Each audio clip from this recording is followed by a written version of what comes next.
All right, boys. So Kai Cenat dropped a video today. I haven't seen it yet. It's just called I Quit. Dropped it on Kai Cenat Live, a little shared upload. And I think it has to do with streaming. So let's just dive in. I don't think it's clickbait, but we'll see. This is it's a sweet video. I think these are sweet thoughts. It is impossible in my brain to divorce the fact that I just know somebody's like standing behind him doing this. I like can't stop thinking about that person. It's like throwing me because this is like obviously, a man's internal dialogue, but I just know somebody's 3 feet away and it's throwing me off. If pursue are going to work or not. I want to push limits to see how much I truly can create in life.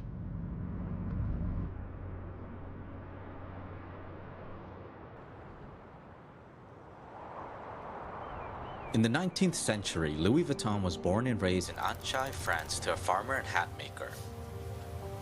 Starting from a young age, Louis had What does that cut? no choice but to work on the family farm.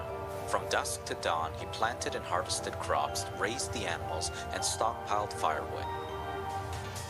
This is the story of how a homeless teenager pioneered modern luggage and laid the foundation for a billion-dollar empire.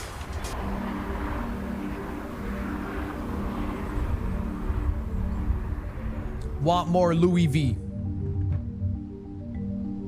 Alicio! Of what we were designed. Oh shit. Swag, yeah? Yeah. This is cool. Ooh. Oh. Currently, we are in Italy. This is where I've been for the past, 2 weeks, I would probably say.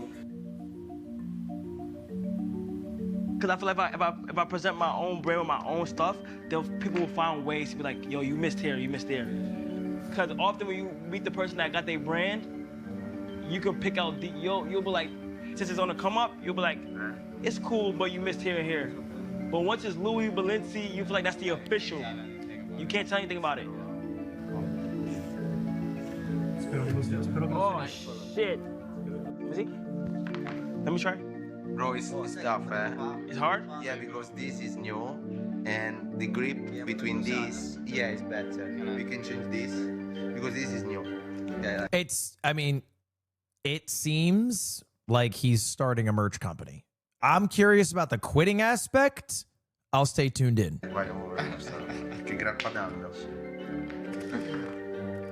Don't try this at home.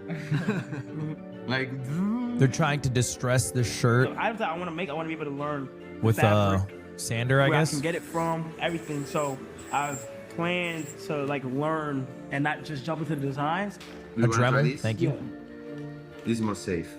So, stand this, the points, and go kindly. Yeah. Oh, shit.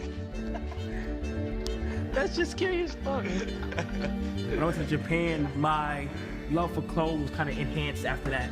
Got inspired by what they were wearing, got inspired by the outfits I have put on myself, and just been falling in love with clothes, bags, accessories. A lot of the times I am Japan waves beat. Can I say it? The Japan, look, they're good at fashion. It is overdone. There are too many Japanese influenced designers. There are too many. I'm already on the new wave, by the way. No, it's not Chinese, dude. Icelandic drip.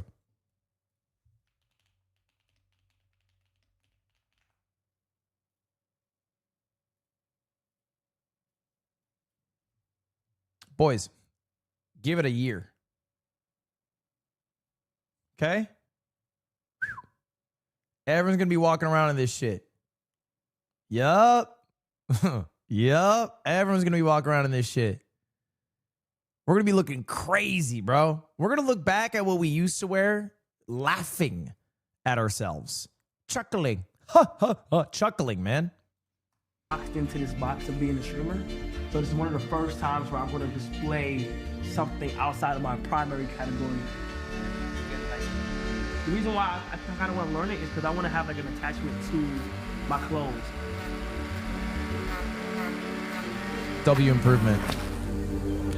GG. That's his mother. Oh, it says mom.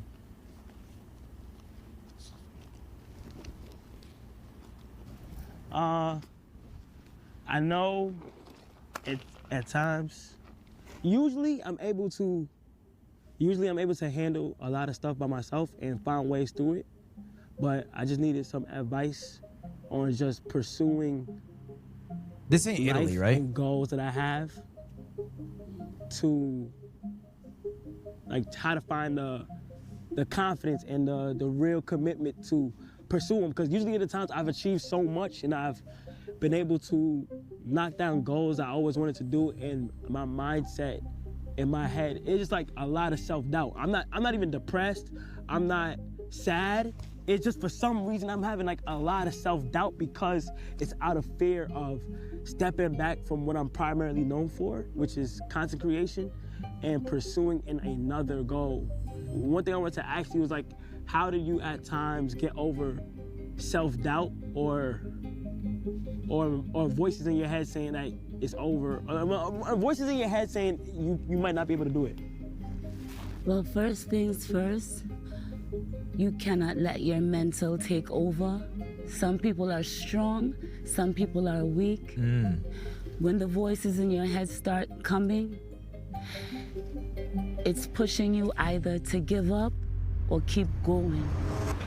She's saying he has L mental. He needs to have W mental. Oh my gosh, man.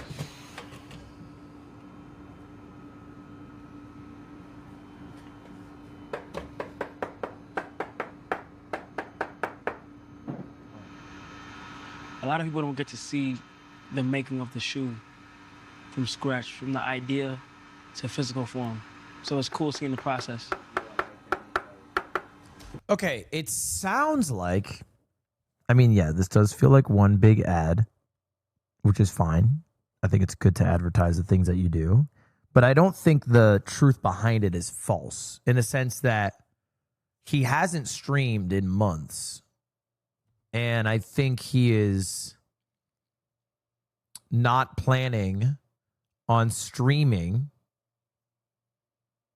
like he used to. Maybe not ever again, but at least for the foreseeable future. You guys are saying it's fake and clickbait, but like, what is clickbait about a guy who, I mean, when is the last time he streamed? He hasn't streamed in the last 30 days. He hasn't streamed in the last 90 days. Like, the last day he streamed was the last day of his subathon, and he hasn't gone live since. That was October 1st. It's been October, November, December, and then, you know, we're halfway through January. So 3.5 months of not going live. He's rich and he doesn't need to stream anymore. Yeah, but I think, here's what I actually think is happening. I think he has creative pursuits that he wants to tackle, okay? It sounds like one of them at least is fashion. But because he is Kai Cenat and he has had a level of success in another creative industry and he has a level of fame and followers, if his attempt at the new endeavor, which in this case is fashion, fails or flops or is bad, it is way worse. You know what I mean? Like, he doesn't get to be he doesn't get to suck, I think. And I think he knows that and feels that pressure. So then I think this is an attempt to express his genuine concerns about that, like, pressure of leaving something that's comfortable and he's succeeded in and could continue to succeed in, right? Like, he could stream every year for the next 10 years and be like, he could be the Mr. Beast of streaming. You know what I'm saying? He could. Or take a risk of getting clowned pursuing something that he wants to do because he doesn't see himself as a streamer in 5-10 years. He can literally go back to streaming if this fails Yeah, of course. But like that doesn't take away the stain and the sting of it. You know what I mean? Like that's like leaving your hometown to pursue your dreams in the big city, failing, and then going back to the small town. Do you know what people say in the small town when you do that? Okay, they're kind of assholes about it. Now it's that on a larger scale. So I think that's what it seems like. Now, I think there's another conversation to be had about like these are genuine concerns and thoughts, but expressing them on video makes them feel less genuine because you are recording it, and just the recording of it necessitates your like self-awareness of now what you're saying is being broadcast. So it's no longer an internal monologue about your stress and anxieties. It is a monologue of your stress and anxieties that you plan to post. You know what I mean? So it's like, I think that makes it hard to be genuine in like really edited, polished videos. It can feel performative, yeah. The leather has to get the cord shape. Yeah. After they're gonna cut this, okay. I also think there's an attempt in this video to show like, hey, I'm actually about this shit. I'm watching videos about it. You know, I'm reading books about it. I'm in Italy literally trying to hand make this stuff. Like it's not fake. And usually, do you remember, no? That's after. And I think part of that is the brand building of the fashion brand. You know what I mean? Like this is the first experience people will have with the fashion brand. And it's like, oh, he actually looks at the shoes getting made. This, you have to leave the upper. For a day. Yeah, exactly. A day. A day. So we're gonna like see this, and we're gonna like have this tomorrow morning. Yes. At least a night is the minimum that's. Oh shit, these are open. Yeah. But just for this problem. Okay. You remember because we didn't have like open source hardware with that. He can't really fail. I think he can miss his expectations.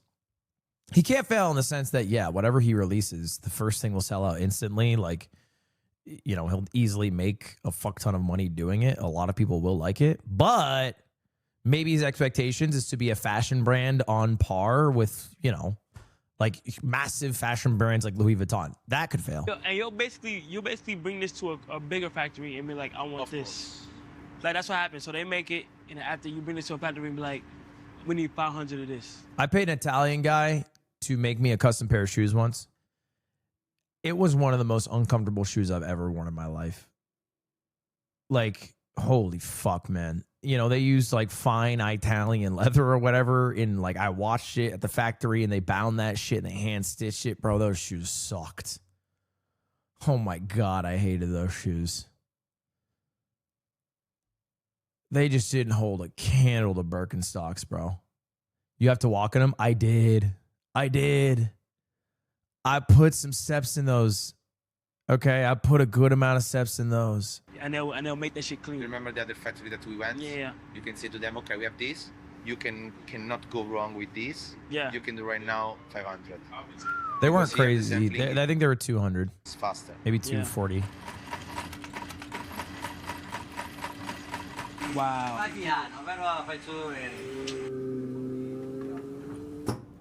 Wow. What the fuck? That's crazy.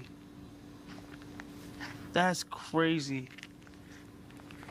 It's gonna leave this the whole night, at least, tutta la notte, almeno, so we can pick up this tomorrow morning and bring this to Milan with us. Seeing the shoe come to life and in my hand is insane.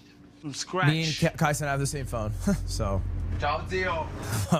maybe we're like same level. Like because I have my fashion brand, like Mogul Moves Fashion. Like, you know what I mean? Like I've been on that fashion wave for a while, dude. So it's like, it's cool to see like we're both kind of doing the same shit. Like, and I did a subathon too that people still talk about sometimes. So everything I want to do is already done, but it's like for some reason when it comes to revealing it and pursuing it, You hold back? yeah, because it's on the internet or people are going to view it a certain way and stuff like that. So it's more like what clothes did for me. And like I've been to Italy for the past 3 months. Like this is my first time I have a passion, Yes. a true passion for something besides content I'm so creation. happy.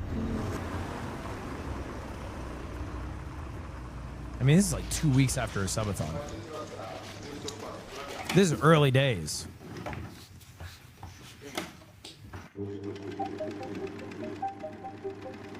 Why she look scared of him? I think you're just hyper analyzing someone's facial reactions. I would just take her mother at face value, or his mother at face value. This is the knife to cut the fabrics. Yeah. Okay. Push here, but so Slowly. slowly. Okay. Okay. Okay. Go. Go. Since I've been here, 100% the denim process probably is the longest process that there is. The what process?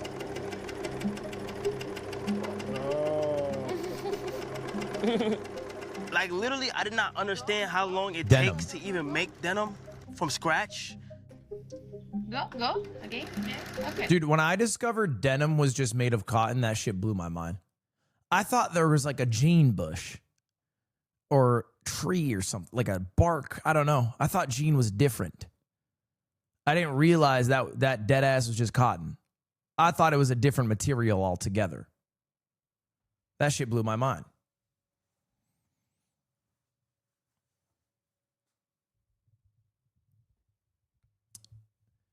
I don't know, like there. I don't know, like you would grow cotton. I thought you grew. I didn't think it was called jean, but like whatever the fibers jeans are made of, it's just cotton. Okay. Oh wow. That's cool. If you want to try again, That's cool. start in this part, yeah.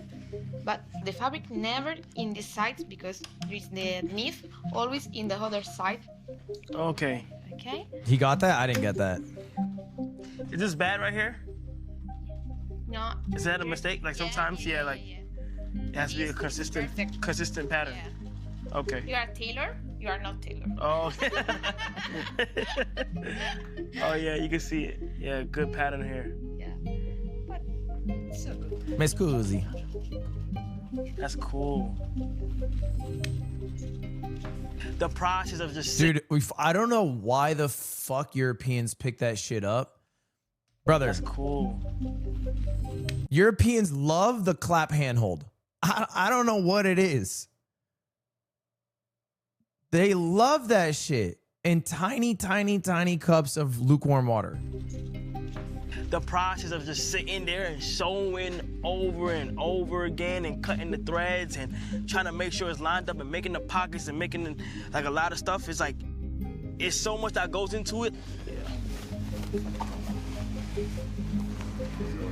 Yeah, we still have to sew the. Yeah, I know you're talking about, yeah, good direction though. In my opinion, before I even want to get to the design, I want to make sure the form of the denim is good so that then we'll get able to design. I don't want to design denim right now because if I don't have the right form, then it's not going to come out how I want it to come out, so. True. True about form, true. So we're all in Italy because we have a studio out here. And like, bro, look at this shit. Like, it's like a trap house. Like, we just all, everybody's designing. Everybody just straight designing. We just got everything in here and shit like that. But like what I'm trying to do, bro, is either I'm gonna go back to Atlanta. I was gonna make it look a trap and I'm gonna house. try to get a studio, try to make like one of my houses or get a warehouse for a design studio where I Dude, one of my houses. What a flex. Yeah, I'm gonna make one of my houses into a probably design studio. just fully indulge in it and get new Don't know designers. which I need one to get yet, designers in 'cause America. I got a because few to I got designers pick in Italy, from. and we all cooked up this so far. But I also want to like balance it and try to get designers in America. That's where I'm really at. And then what I'm gonna do is try to get like a space Is that a razor chair? where like I could turn it into basically what is happening now, because it's the best working. It's the best way to work right here. Bro, I'm so proud of you, bro. You're Yeah, fucking, bro. you're grinding every day, bro. Yeah, I have to, bro. It's just the best. It's just the best time right now. Atlanta. Favorite part gotta be making the shit. And even brainstorming something that's never even been thought of. That shit takes time. And being in the factory, seeing everything is just fire, but making something that you had in your brain and being able to wear it, like that's the cool shit about it.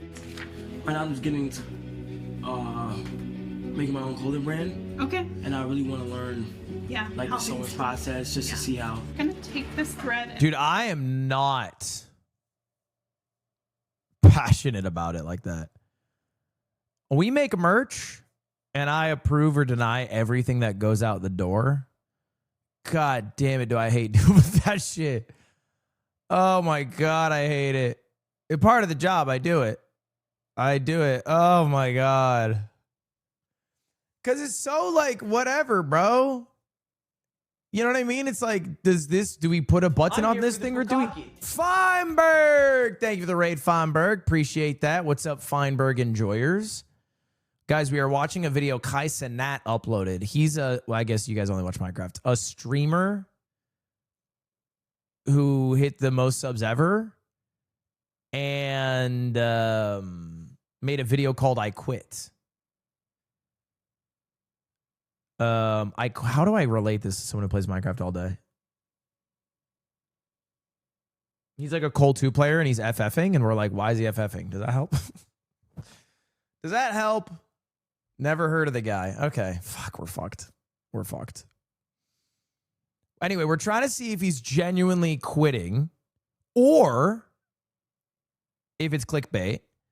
And so far, it seems like an advertisement for a merch company that he has yet to start. pull it under the sky and under the sky. Under here? And It is like another right player FFing true. Really tug it. Don't be afraid of it. One thing. Have you ever visited the Superculture facility? No. Nah, but God bless them. They make great shit. I feel like I learned most was is the patience part. Turn around this screw. It's patience because you can't just go out there and just make bullshit. Hi. Say hi. How you doing? Are you Kai Cenat? Yeah. How you doing? You good? How you doing? You good? What's your name? Zola. You like to sew? You be sewing? How long you been sewing for? That's cute. Me too. Me too. So I'm learning as well. That put a smile on my We have to learn dumbass together. face. I'll be here more often because I'm learning how to make clothes. All right. So whatever, if you ever want to join me, feel free to. Okay. All right. Bye, Zola. When I look at a brand, I also perceive it and look at it as if it's a perfect brand because they make it look so Cute. easy. I want mine to be more like they see everything. They see like when I fail, they see when I achieve, they see Sorry, I was laughing at the penis model. when I'm doubting myself, and they see when I overcome it.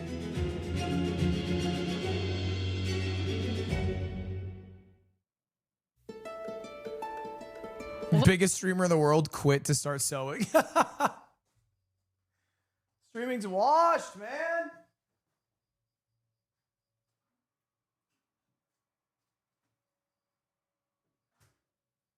Bro, our best and brightest are quitting to sew. What are we doing? Maybe sewing's the new meta. Sewing's the new meta, and I gotta low-key get on that shit. Hollywood sign. Wait, it's LA time. Welcome. Wait, hold up. Wait, whoa, I know that woman. To the 5th annual Streamer Awards. Whoa, I know that beautiful woman. Just Chatting Streamer goes to Kai Cenat. And the winner is Kai Cenat and LeBron James! Mafia-thon 3, Kai Cenat. Kai Cenat Streamer University. Had to put that one in, didn't you, buddy? Okay. Could have left that one out. Could have left that one out.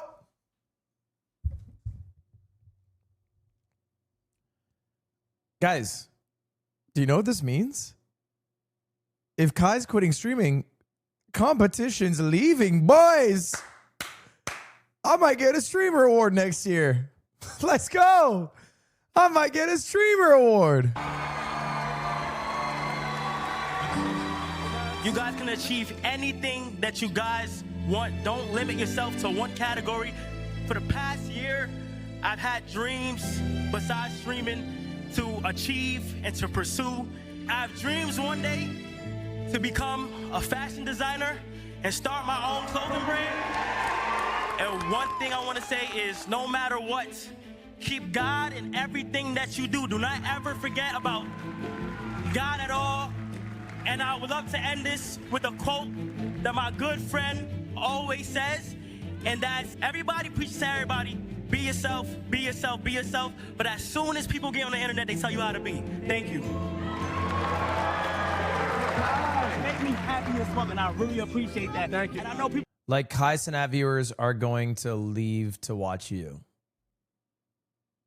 Yeah, they probably will. Like, what?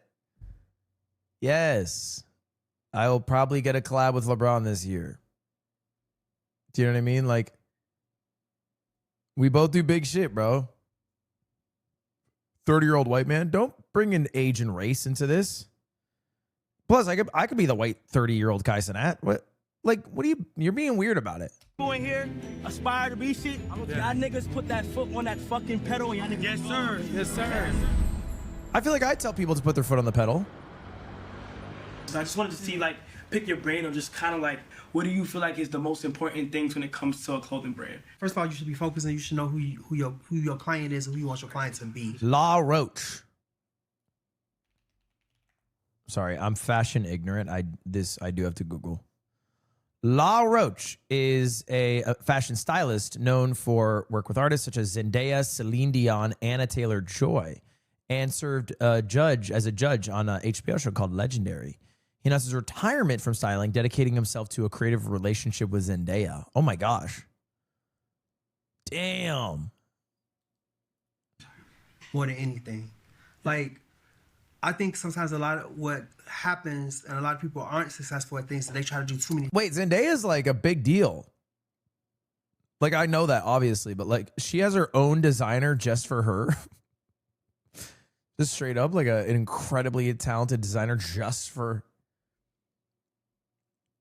Like, that's surprising. Is that not? I feel like that's a little surprising to me. Like, one person has one entire fashion, just one person?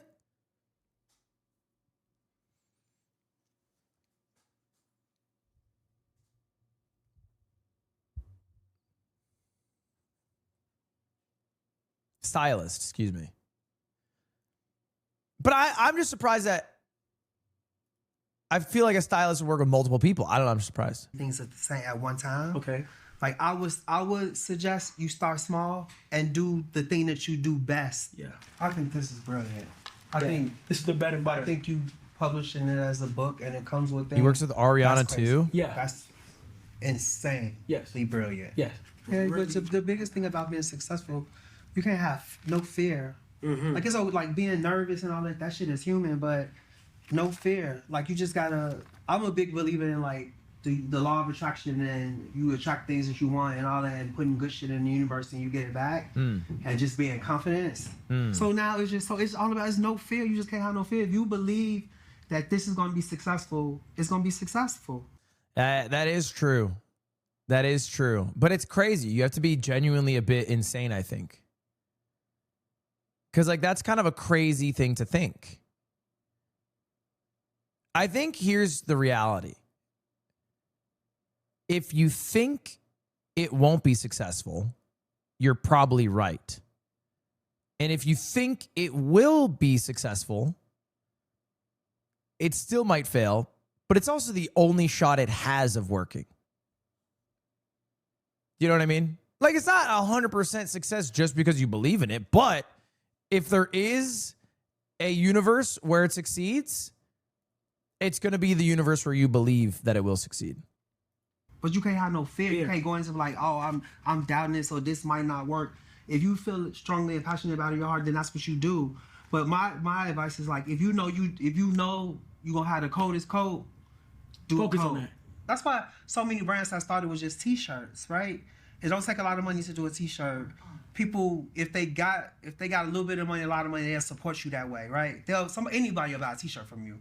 You know what I mean? I'd buy a t-shirt from you, Kai. And then you build, and then you come with a jean or a jacket or something. And then people are like, oh, okay, I'm starting to understand a little bit more of what this brand is, or what's the point of view of this brand.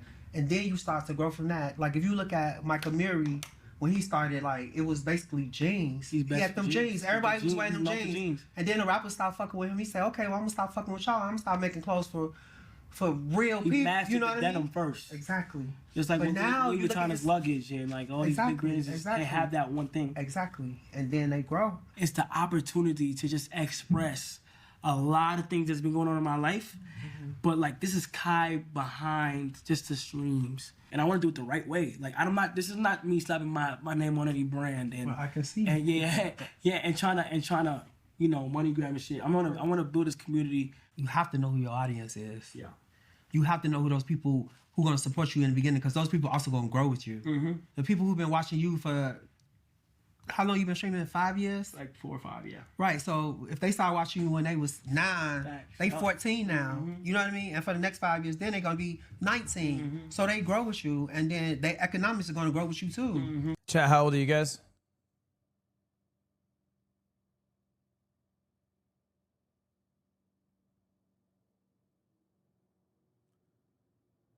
"21, 47, 34, 19, 16. I'm 6. I'm 3. Okay, don't. You're not 3.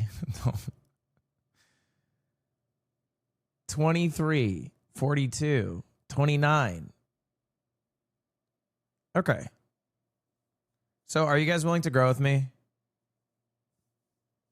So, if I start my fashion journey today, can we all just guarantee, like, in 5 years to have like $500 ready to go to spend on whatever I drop?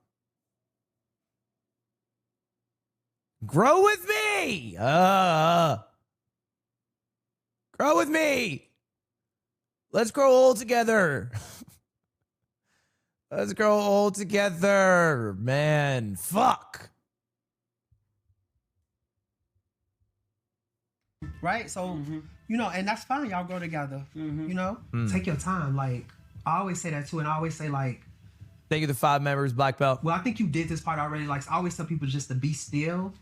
You know what I mean? Like, just when you just be still, and the universe will speak to you and it'll come to you and really guide you in a way you do, which I feel like you doing now. When you stopped streaming, you went to Italy, you did all that. That was you being still, right? Turning off the noise, going away from what's easy for you. Be still. And just going and putting yourself in a place that's vulnerable, and you just learn it from other people. You know what I mean? Like, be still, that's wise. Be still moment, you know? And I think that's really important, just to be, because again, you know, people like me, when I retire, people like, you make millions of dollars a year for being a star. It's like, how you just gonna walk away? You was the top, you the best and all that. But I was like, I needed a moment to just be still, right? Because it had consumed my life so much that I just didn't even know what I was no more outside of just being a stylist. I didn't know what the fuck. People like, well, what brings you joy? I had no idea.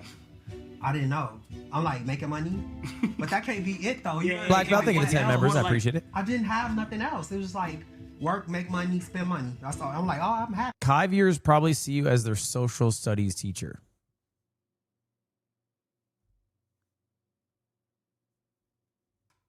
I feel like that's not freaking true. I feel like they would see me as like a funny guy. They'd be like, dude, you're so freaking funny. What the hell? You're so funny. But I'm like, I really wasn't. You know what I mean? But I wouldn't have never known that if I wouldn't have taken some time to be still. It's really important. Why'd you write fun gay uncle, Chuffer? Why'd you throw gay in there? Or uncle, sorry. Or both. But why'd you throw them both? It's really important. Just fun. And in times when you feel like I'm scared, would it work? Would they accept me? Are they gonna talk about me? Are they gonna criticize? Son, you've been through the worst. Every time you get scared and you second guess, say, God, I have a purpose. And you cannot be scared because your mom is a praying mom. You get to a certain point where it's not about you anymore.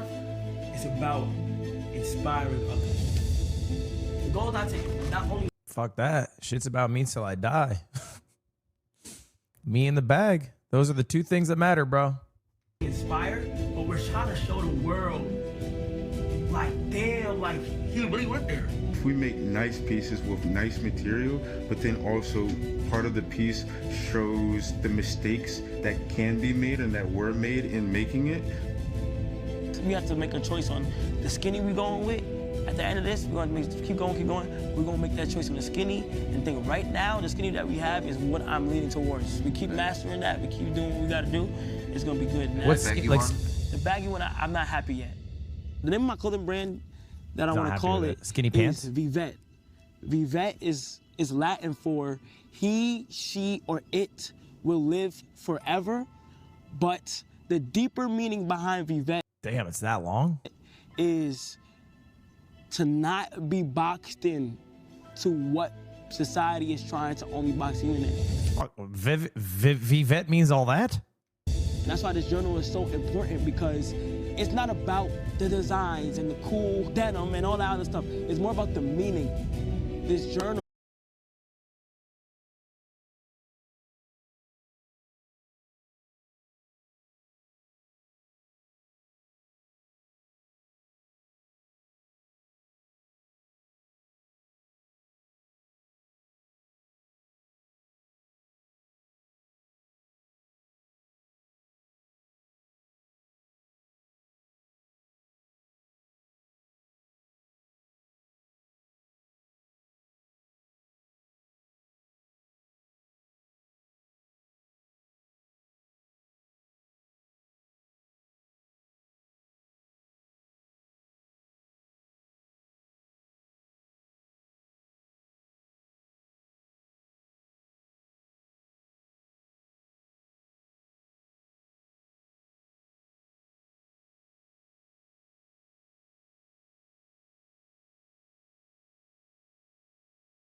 Yeah, I think so.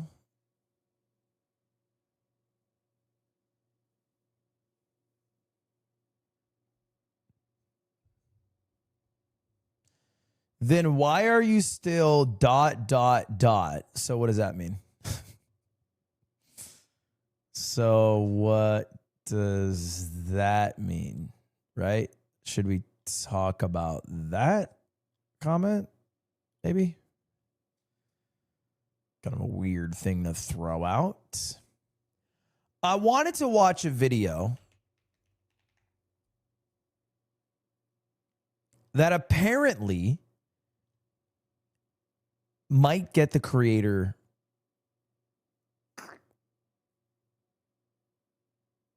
because somebody literally allegedly every aspect of this has discovered how to replicate Coca-Cola. Which all I know of the Coca-Cola recipe, this is genuinely all I know, somebody who worked at Coke went to Pepsi headquarters with the Coke recipe that they stole, offered to like sell it to Pepsi, and then Pepsi turned them in and refused to take it. And I thought this shit was a secret. The only thing I knew about the Coke recipe is that some diners still do it the old-fashioned way, but I thought this shit was secret. So I'm curious what this video is about. Hey everyone, welcome back to Lab Coats. Did you know Coca-Cola is the world's most popular non-alcoholic beverage? Yeah. I feel like it's the world's most popular beverage, period, right? Cut the alcohol, including alcohol. Is there an alcoholic beverage more popular? I don't think so.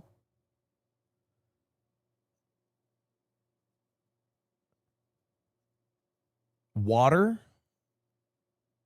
I guess, sorry. Yeah, I mean, I was thinking like a unique identity. Like, sure, all water beats it. But I think that would also defeat his premise, no? Sorry, okay, be less, what's the word I'm looking for? Be less technically correct. Like, pull the Redditor out of your mind a bit and engage maybe more faithfully. Like, we're talking about a product. So, like, you know, if you're comparing all coffee to Coke, well, we're not really having a fair discussion. You know, because coffee's a million different things. Coffee's not one thing. Coffee is not tea. Oh, to every tea. You know what I mean? Like, the question is what's the most popular, like, beverage, like, individually? And he's saying it's Coke. He's the most popular non-alcoholic. All I'm adding is, would there be an alcoholic beverage that is more popular? And I don't think so. But I mean, the most popular alcoholic beverage, not category, wine, no. Dummy. All beer. No, listen. Listen. It's probably Bud Light. Right? Actually, maybe it's not Bud Light. I feel like Bud Light's not big enough outside of the States. Heineken? Heineken could be it. Heineken doesn't seem like too bad of a guess. No way it's Guinness. No universe it's Guinness.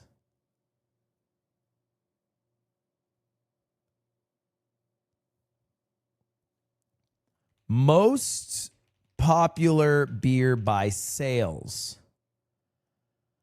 Modelo. Michelob. Oh, no, this is the U.S. Worldwide. The most popular beer by volume is Snow Beer, which is a Chinese brand. But Heineken, Corona, Budweiser, and Bud Light are all in the conversation as well. Okay.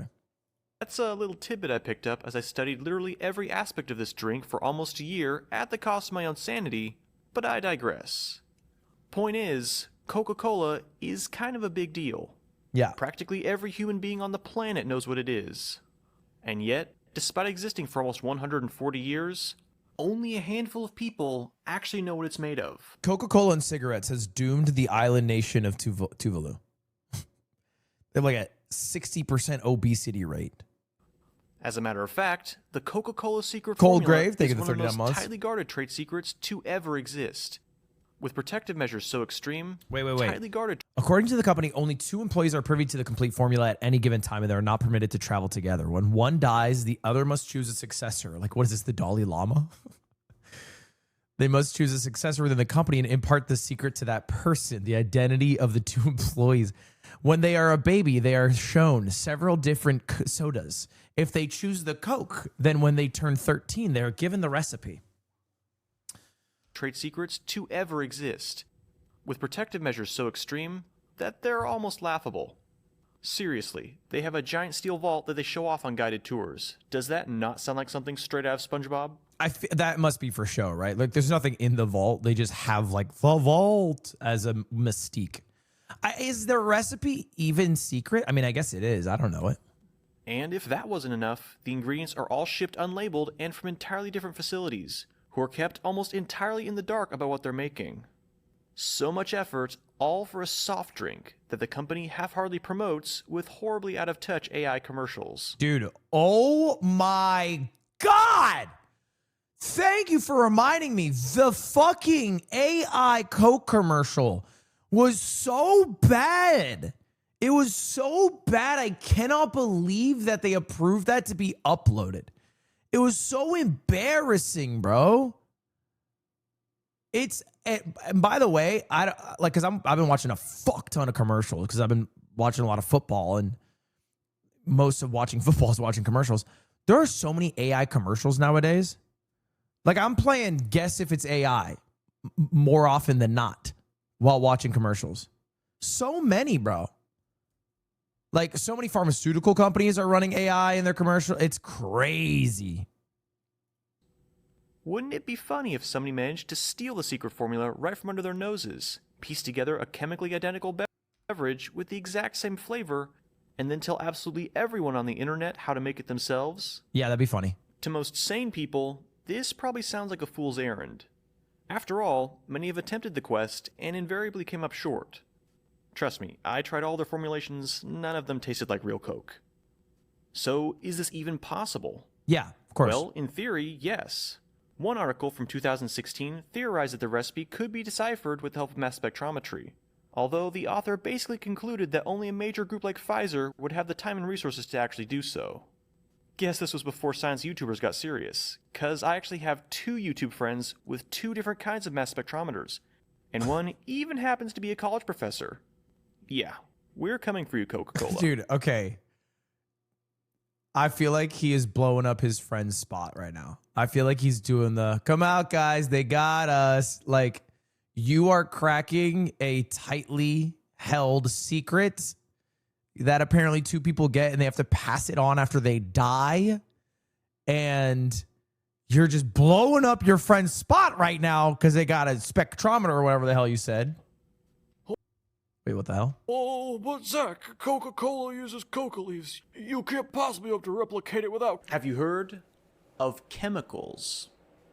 I'm aware that whatever I make won't be absolutely identical down to the trace contaminants. But if I add all of the major flavoring agents that are detected in real Coca-Cola, I should get something that tastes like Coke, regardless of if it came from a Coca plant. Fair. What? I thought they don't use Coca plant anymore.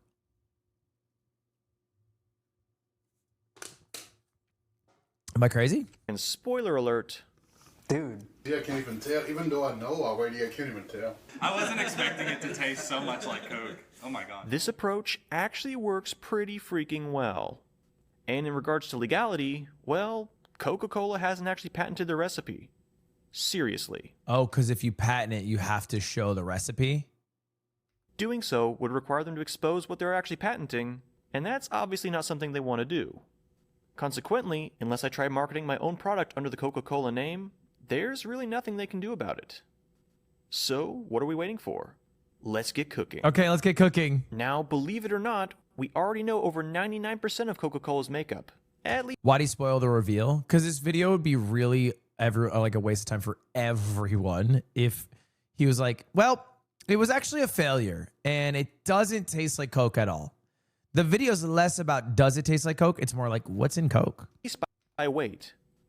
A liter of Coke contains roughly 110 grams of sugar, 96 milligrams of caffeine, and 0.64 grams of phosphoric acid. Okay. Based on pH measurements and other scientific analysis. Dude, that is so much sugar.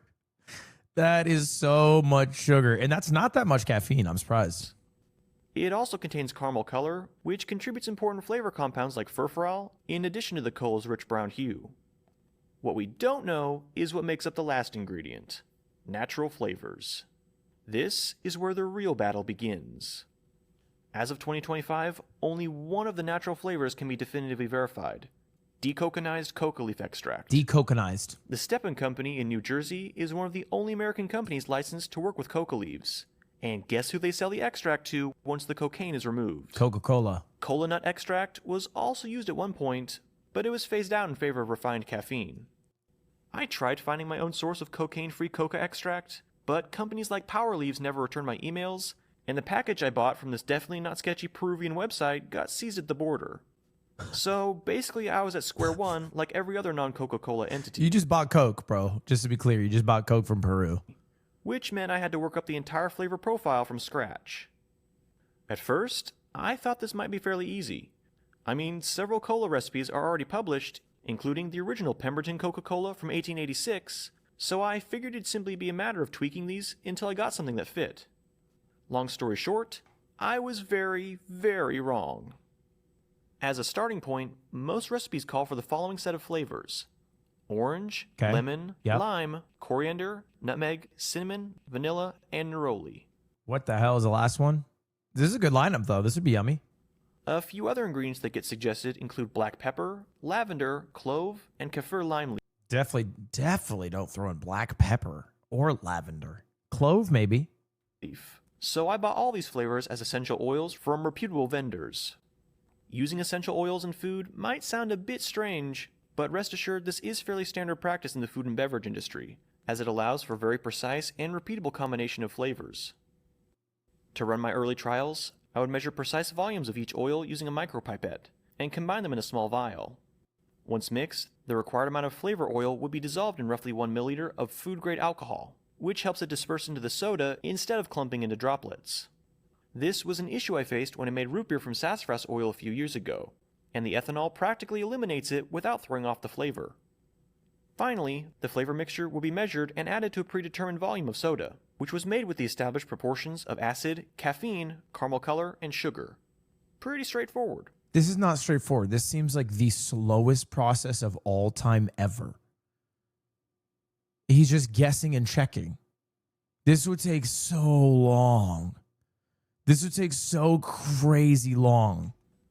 Initially, This is how I used to fucking solve math problems. And this worked right up until pre-calc. Like basically every year, math was just brute forcing the equation by randomly guessing a number. I basically fucking did math like I triangulate a stronghold. Like that's all I did. Just guess a number, put in the equation. If it popped out something that was too high, I'd put a lower number. Too low, then I put something in between the two. And I just keep going until I get it right. That's literally how I did math. Like my whole life. Pre-calc fucked me again, though. That shit was bad. I attempted to use something called an orthogonal array to perform my analysis. Nighthawk and Light has an excellent video explaining how these work, which I highly recommend you check out. But basically, an orthogonal or Taguchi array is a type of mathematical table that allows you to find meaningful correlations with a relatively small number of trials. In my case, I was hoping to determine which flavors contributed the most to the flavor of cola. Unfortunately, the human mouth perceives flavor mixtures in really complicated ways, so my results were highly inconclusive, and often disgusting. Yeah, and it's also like not consistent person to person, right? That said, I did actually learn a lot by doing this. Like, okay, everyone, let's play. Let's do this. Will be a fun little game. With one word, describe the flavor of Coke. Just one word, and try your best. Be honest. Don't just say like poop. Cinnamon, sweet, spicy, prickly. Okay. Caramely, acidic, syrupy, gassy, artificial, chemical, fizzy, sharp, peppermint. You wrote bear. I don't know. Vanilla, clove, licorice, malt, formidable, tangy. It's kind of hard. And what's funny is a lot of you guys have very different answers to this question. A lot of you guys, outside of the carbonation, right? Carbonation inside, flavor profile-wise, have very different opinions on what the word should be to describe the flavor. In terms of flavors, nutmeg, cinnamon, and coriander seem to contribute the most to the iconic cola flavor. That sounds right to me. But not without a strong citrus base composed of lemon and lime. It does have a strong citrus base, I agree. At the same time, flavors like neroli and lavender just didn't seem to work in the modern profile. I agree. They added a strong floral note that isn't found in today's Coke, and also made it taste like artificial sweeteners were being used. And despite showing up in most recipes, orange didn't really seem to fit either. Really? At least not in the large amounts that are usually suggested. Okay. 1 to 2% ended up being the sweet spot. And while modestly important to the flavor, higher amounts would begin to throw off the citrus notes. Of the other flavors I tested, kaffir lime leaf was by far the most out of place, since it basically tasted like citronella. Clove was similarly overbearing and noticeably different from the spices found in Coke, while black pepper and vanilla contrastingly seemed to do very little. I mean, if I really boosted the vanilla, it was detectable and the perceived sweetness would go up, but black pepper mostly just seemed to accentuate the more earthy flavors already found in nutmeg. Fair. Now, while I did gather at least a rough idea of what's in Coca-Cola from these... Who even knows how lavender tastes? Lavender is a pretty popular flavor profile, I think, no? I feel like I know what lavender tastes like. I'm not a huge fan, to be honest. But I've had my share of London fogs with lavender. Early trials, I still had no idea what the correct ratios were, or what ingredients I was missing. So to find out, I cracked out my secret weapons: scientific papers and chemical analysis. In terms of analysis, Vince from Neptunium and Ben from Mass Spec Everything agreed to analyze Coca-Cola, my ingredients, and a few similar sodas like Pepsi using their mass spectrometers. Okay. These machines essentially take a tiny sample of whatever you want, split it into chemical fractions using either a liquid or gas chromatography column, and then analyze each fraction by ionizing and firing its components through a magnetic field. Oh, okay. Duh. Right, that makes sense. Much like a prism splitting up light, the magnetic field splits up ions based on their mass. Right, yeah. Giving a sort of fingerprint that can be used to identify what chemical was ionized. It'll identify, right. That's the explanation. And this is the exact chemical makeup of Coca-Cola. Okay. So we know there's like 1, 2, 3, 4, 5, 6, 7, 8, 9, 10, 11, 12, 13, 14, 15 things in it. And 2 of them, they really used a bunch of. Let me guess. This one's a water. This has to be water, right? Let's dissect its secrets, shall we? The dominant peak we found was something called alpha-terpineol.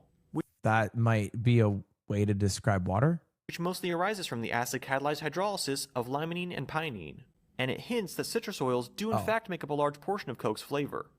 The next major peak is actually the remaining limonene, followed by 4-terpineol and fenchol.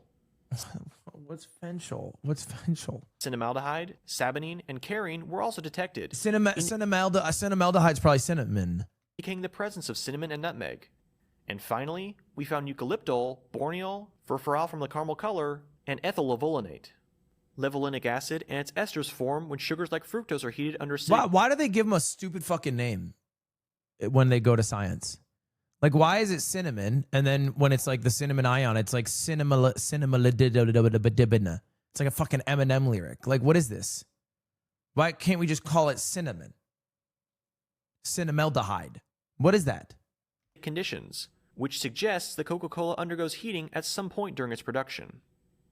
Now, this is all well and good. Yeah. But unfortunately, we couldn't pin down the exact concentration of each component using this data. Why? You see, a mass spectrometer's output is given as a plot of relative intensity. Sure. Not concentration. What does that mean? If you want concentration, you usually have to do a lot of math and other testing to figure out how different chemicals interact with the machine. Oh.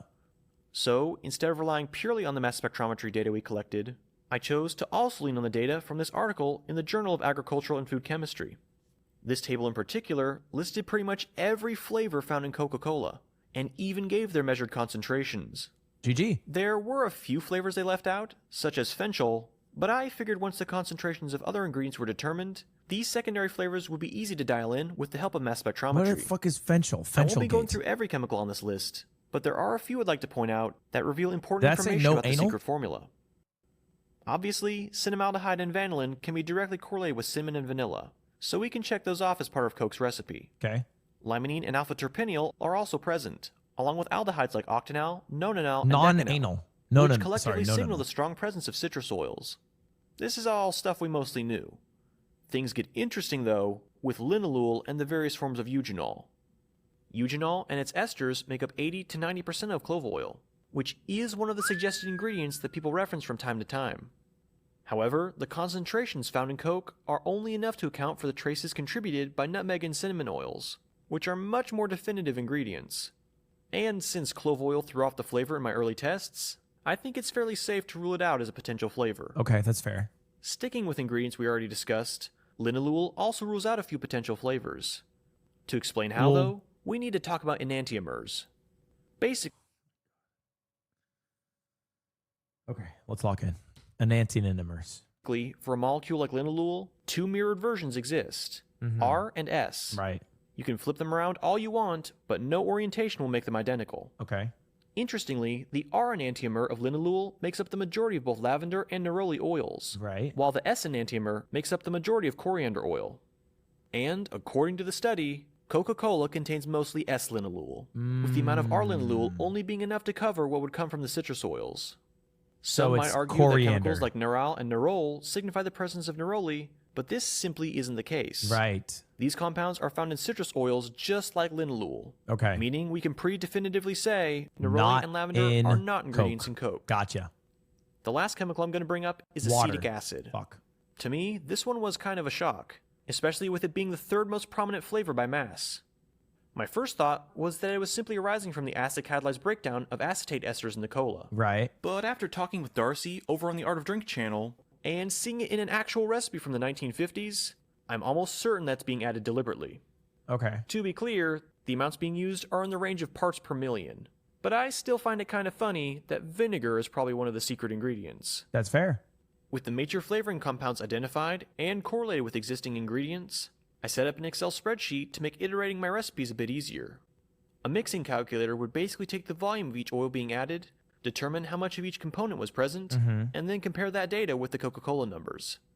Once everything was matching, I would take the recipe, log it on a separate tab with notes about the soda it made, and finally rank how close it was to real Coke. Dude, you really dedicated a year of your life to this shit. He was dedicated to the craft. He's the chemist. He's a chemist version of Kai Cenat, sewing at, denim at his sewing machine. He's really out here. He's about it. Unfortunately, while most of the flavor compounds could be easily connected to at least one of the essential oils, there were a few that just weren't showing up on the mass spectrum. Okay. Specifically, fenchol and 4-terpineol. Yeah, what's up with that? Where's the fenchol? Where'd they hide it? Originally, alpha-terpineol was also on this list, but after modifying my soda preparation to include heating, there was more than enough of it to go around. For the fenchol, I simply resorted to buying the raw chemical. But for 4-terpineol, I started down a completely new rabbit hole. You see, the taste of Coca-Cola can be divided into a few main groups. The two we've tackled so far, and the two most people stop at, are citrus and brown spices. Yep. Along with less pronounced subgroups like caramel and vanilla. What most people tend to overlook are the more green, fresh flavors that seem to come from the coca leaf. Oh, yeah, I guess and you guys ignore that too, actually. When I asked you for the word, very few people said pine or herbal or cooling. Without these flavors, you tend to end up with a more spice-centered drink like Pepsi. So, for my source of 4-terpineol, I decided to go with an essential oil that I felt would reintroduce those missing flavors.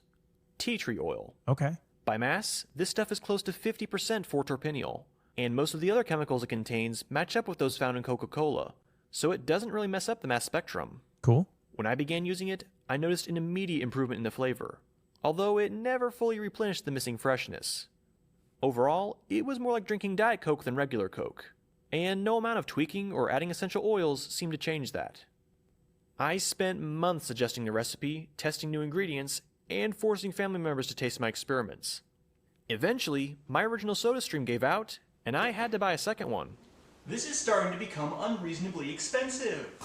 I tested cassia cinnamon versus cinnamon leaf, different versions of nutmeg and lime, heating and aging versus not, even adding trace flavors like isopugol. Heck, I even tested completely random flavors to see if they'd fill in what was lacking. They never did. After a certain point, I was pretty close to throwing in the towel. Maybe people were right to say that Coca-Cola is impossible to replicate without coca leaves. And then, the answer finally hit me. Coca leaf extract is essentially a type of tea, and teas contain tannins. What is that? These tannins possess a dry, astringent taste that can help mask sweet flavors. And since they're non-volatile, they don't usually show up on gas-based mass spectrums, explaining how I missed them for so long. Best of all, they're sold in a purified state for winemaking, meaning I could quickly... Oh! I know what a tannin is. It's like in wine. Is that the tonicity? Isn't that what ain't that what make Isn't that what that makes it go in the wine? Get a hold of a sample tannic and wine? test out my theory. And it was all worth it. This is the mass spectrum of Coca-Cola. Okay. And this is the mass spectrum of one of my replicas. They are nearly identical. And the flavor, well, what can I say? It tastes like Coke. There are tiny differences, of course, but honestly, this stuff is closer to classic Coke than Coke's own glass bottle or Diet Colas are. This stuff is closer to classic Coke than it's... Oh, wait, but what's classic Coke? How would you know that? What's classic Coke? Glass bottle is better? Is it different? Oh, like Mexican Coke? And infinitely closer than any other replica. It definitely checks out as Coca-Cola, at least to me. We'll get to other people's reactions and opinions here in a minute. Okay. But first, let me show you exactly how it's made. Please. Brief spoiler, the startup cost for this recipe can be kinda high, unless you have a pre-existing stockpile of essential oils and accurate measuring equipment. Okay. Once you have everything though, you can easily produce a bulk flavor solution that will last for years, and allow you to create servings of Coke for mere pennies. No more paying a company that won't even pay real animators. In terms of hardware, we'll need a mass scale, an adjustable micropipette that can accurately dispense up to 1,000 microliters, a 50 milliliter graduated cylinder, Chad, should we make Coke?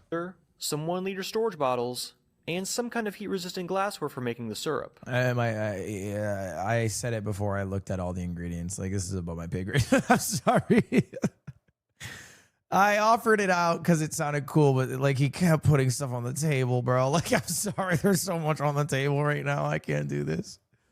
Resist the temptation to use metal cookware, since phosphoric acid can attack it and dissolve less than healthy metals into the soda. There's a reason soda cans have that plastic liner.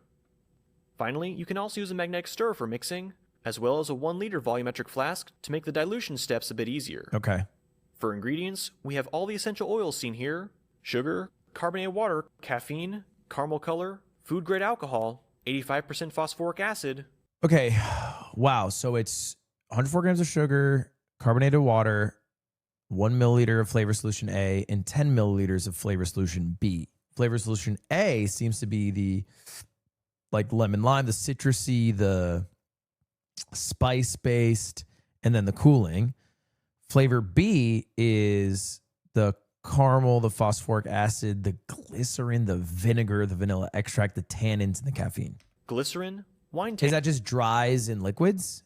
Is that why you think they're separate?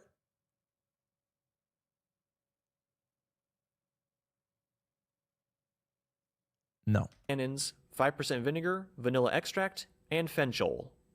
Quick note, fenchol melts just above room temperature, so you might need to warm it up in some hot water before beginning. I bought my sample on Amazon, and after testing it, I can confirm its flavor is present in Coke, so use it if you can. For caramel color, I used Shank's brand, but Shank's. other varieties like Durkee should work just as well, as long as they're composed of actual caramel color and not a mix of red and green food dyes. If you don't use Shank's though, try playing with the amounts you add to get the right color. Also, keep in mind that we are working with chemicals here, including a few that are mildly hazardous. Okay. So, for your own safety, wear gloves, measure accurately, and don't taste any of the unmixed ingredients. Thank you. The first step is to prepare what most people call the 7X flavoring, which is the mixture of essential oils and alcohol that make up the Coca-Cola secret formula. To be clear, what I'm about to share is not the Coca-Cola secret formula, since I failed to utilize decoconized coca leaf extract. Chemically though, it's about as close as you can get without it. Okay. And the real deal should be fairly similar. The recipe is 45.8 milliliters lemon, 36.5 milliliters lime. Okay, like, are we kind of bullshitting a bit? Like, not on some hater shit. Like, obviously, he put a lot of work into this. 0.8? Like, did you try it just 46 flat and that didn't hit? Like, why the 0.8? 1.2 milliliters orange, 8 milliliters tea tree, 4.5 milliliters cassia cinnamon, 2.7 milliliters nutmeg. He is using micro pipettes, you're right. 0.7 milliliters coriander, and 0.6 milliliters fenchol. And optimally, you'd let this mixture age for a day or two before continuing. Art of Drink has an excellent video explaining why, and even the original Pemberton version of Coca-Cola includes this aging step. In the end, you'll be rewarded with about 100 milliliters of flavor oil, which is enough for over 5,000 liters of soda. What? How many liters? Are you fucking crazy? 5,000 liters. That's like...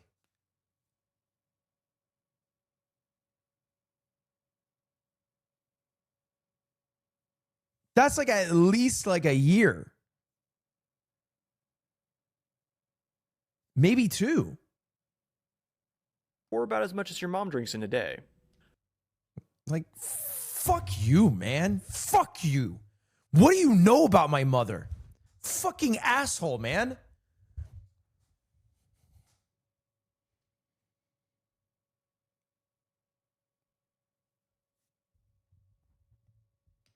To make the 7X solution, simply dilute 20 milliliters of the flavor oil to a volume of 1 liter using food-grade alcohol. And before anyone gets worried, the amount of alcohol being added to the final soda is 5 times less than what you get from a non-alcoholic beer. Wait, grain alcohol? Of alcohol being 1 liter using food-grade alcohol. Simply dilute 20 milliliters of the flavor oil to a volume of 1 liter using food-grade alcohol. And before anyone gets worried, the amount of alcohol being added to the final soda is 5 times less than what you get from a non-alcoholic beer, and far too little to taste or make this drink intoxicating. Other flavor extracts like vanilla or almond use ethanol as a solvent. This is no different. Still, if alcohol is an issue, you can emulsify the oil into water with the help of gum arabic. Check out Glenn and Friends Cooking to see how he does this with his cola. Anyway, next, we'll need to make a secondary water-based solution containing the other ingredients. Okay. Aside from sugar and... So ethanol-based solution is the difference between solution A, solution B. That's the only difference. One is water-soluble, the other is not water-soluble, so you have to use ethanol. Carbonated water. Into roughly 200 milliliters of hot water, measure out 10 milliliters of 5% vinegar, 9.65 grams of caffeine, 175 grams of glycerin, 45 milliliters of 85% phosphoric acid, 8 grams of wine tannins, 10 milliliters of vanilla extract, and 320 milliliters of Shank's caramel color. Oh, there's so much caramel color. Holy fuck. Oh my God, you are dumping that. That's still going. In case you're wondering, the glycerin is being added for texture and mouthfeel. Without it, the drink tends to feel a bit thinner and more like diet soda. Also, if using vanilla extract feels imprecise, you can alternatively mix up a solution containing 9.5 grams per liter of vanillin and use 1 milliliter of that. Given the fairly limited impact vanilla seems to have, though, you probably wouldn't notice a major difference. Give each ingredient time to fully incorporate before adding the next, and once everything is dissolved, dilute the mixture to a final volume of 1 liter using water. Now, let's make some Coca-Cola. For this demo, I'll be making 1 liter, just so scaling up or down is a bit easier. Into a glass dish, add 104 grams of sugar, and just enough water to dissolve everything. I know I said 110 grams of sugar per liter of soda at the beginning of the video, but here's the deal. That's for a mixture of fructose and glucose, like you'd find in corn syrup. If we add 110 grams of sucrose, or cane sugar, the phosphoric acid will cause it to react with the water and form nearly 116 grams of those simpler sugars. What? Okay, so you get 6 more sugars? That would throw off the sweetness of the drink, so we use less sugar to compensate. Okay. Anyway, next we add our flavor solutions. How do you make more sugar? Okay, you make more sugar. Tune back in. Are we making drugs? We're making Coke. So I guess, yeah, in a way. To the syrup. 10 milliliters of the water-based solution, and 1 milliliter of the alcohol-based 7X solution. 1 milliliter. Look how little you use. No wonder it makes 5,000 liters, bro. What a small amount, man. You might need a few extra drops of the 7X solution. It really depends on your taste. As soon as everything is combined, microwave or otherwise heat the mixture until nearly boiling, and cover to prevent the more volatile flavors from escaping. Heating like this helps the phosphoric acid break down compounds like limonene and citral, and it also accelerates that sugar hydrolysis reaction we just talked about. Okay. So it's a fairly crucial step. Once fully cooled, dilute the syrup to a volume of 1 liter with cold carbonated water. This can either be bought or made yourself using a soda stream. Just don't attempt to carbonate the fully mixed soda on the machine. It tends to produce a lot of foam, which can lead to bacterial growth if you're not careful. Makes sense. And this is our finished Coca-Cola. You can drink it directly, but if you want the most accurate version of the final flavor, allow the soda to rest for a day or so in the fridge. And again, while the flavor is as close as I could get to Coke after a year of trying, and certainly closer than any other clone I've tasted, there is still room for perfection. So if you have the ingredients... I've never seen this before, by the way. I didn't know like how a bottle went on a glass can, but this is like blowing my mind. Feel free to experiment. And for future reference, I'll have the most up-to-date version of the recipe in the video description. Of course, I could go on and on about how I think my cola tastes. But what do other people think? Yeah. Is this a convincing replica, or just another Pemberton knockoff? Okay. Well, I set up several blind and non-blind taste tests, and people actually had trouble telling it apart from real Coke. I'm excited to see the blind taste test. This is regular Coke, so yeah, I can't even tell. Even though I know already, I can't even tell. 9.5 out of 10. 9.5 out of 10. That's pretty good. That tastes pretty close. Like, I may not be able to tell if these are side by side with the original taste. You know, that is definitely, you know, Coke, or a Coke product. You know, if you said it was vanilla Coke or something like that, I'd be like, yeah, maybe that's definitely Coke. I think this is more similar to this bottle than this is to that bottle, which is crazy to think about now that I said that out loud. Yeah, that's a Coke product. I wasn't expecting it to taste so much like Coke. Oh my gosh, hold on, I gotta go again. I gotta go again. Yeah, that's good. I mean, like, if you sold this on the shelves, I'd buy it. Regular Coke drinkers were better picking mine out from the mix, but the general consensus was that Lab Cola could be mistaken for Coke, and not other colas like Pepsi. When tasted on its own, without Coca-Cola as a direct reference, people overwhelmingly thought it was the real deal, unlike the Pemberton recipe, Open Cola, and other clones I had them try. Yeah, that's not Coke. Oh. So it tastes like Coke if you haven't had Coke in a while. So it's he basically made something reminiscent of Coke. It reminds you of Coke. And you're like, that's probably Coke. And then you have Coke and you're like, oh, that's not Coke. But it's pretty close to Coke. No, that's not Coke. No, that's not even, like, it's a cola, but like that's not Coke. That is just straight flour. It's very cinnamony to me. That's like almost pure cinnamon. Like, you know, like those little candies? Yeah. But it's definitely not Coke. All right, I think that's finally it. 2025 is coming to a close, and it has been an insane year for this channel. Thanks to everyone's support, I was able to take on crazy projects like making fluorine gas at home, preparing oleum piranha solution, and putting a 360 camera probe in front of a tornado. Stay tuned for that adventure. Bro, what are we doing on YouTube anymore? Like, what is going on? 2026 is shaping up to be another great year for lab coats, although there are a few changes on the way. If all goes well, I'll be graduating in May with my bachelor's degree in chemical engineering. Wait, W. And moving to a new location where I'll be doing an internship and hopefully getting a full-time job. It's hard to say how many videos I'll be putting out at that time, but rest assured if there is like a little break in there, it's not going to be permanent, and I will be coming back. Thank you for letting us know. Regarding projects, I have several chemistry-themed ones planned out, including making taurine for my own energy drink, and finally finishing my work with super stenches by taking on tellurium. I also bought over $1,000 worth of capacitors to build a plasma gun. Okay. Like, be safe, dude. Like, I don't know what to tell you. You gotta be safe, bro. You're going a little crazy this year. Dude, I watched this video. This is, I think, one of the best YouTubers. They're technically, I'm pretty sure their main channel is Billy, but they do over their videos to upload for an English audience on YouTube. Their name's HTX Studio. They make such high quality content. It's crazy. Actually see music. We spent 3 years building this magic piano. What you are seeing is entirely real. No AI, no screens. We started because I watched that shit on TikTok last night. It was 14 minutes long. Yeah, they remake that. Think how high effort this is. They make the video in Chinese, then they remake it in English. And it's not just VO. Like, they're shooting live. There.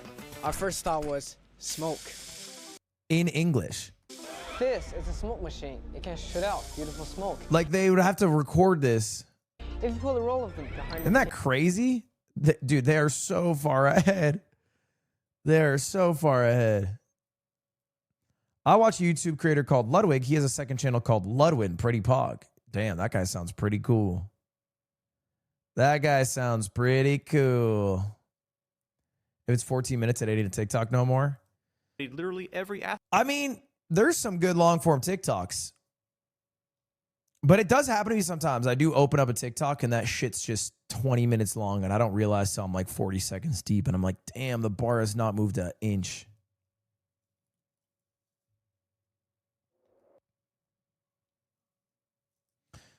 I have a music video for you to react to, and you linked me thick of it, vocoded to We Are Charlie Kirk. I'm in the thick of it, everybody knows. They know me where it snows, I'm skinny and they froze. I don't know no night, but no eyes up just go. I guess this is how it's the Holy Ghost. I'm in the thick of it, everybody knows. They know me where it snows, I'm skinny and Okay. Tim, time out the entire chat. Like, ban the whole chat. You guys are not allowed to link anything for the next 7 years.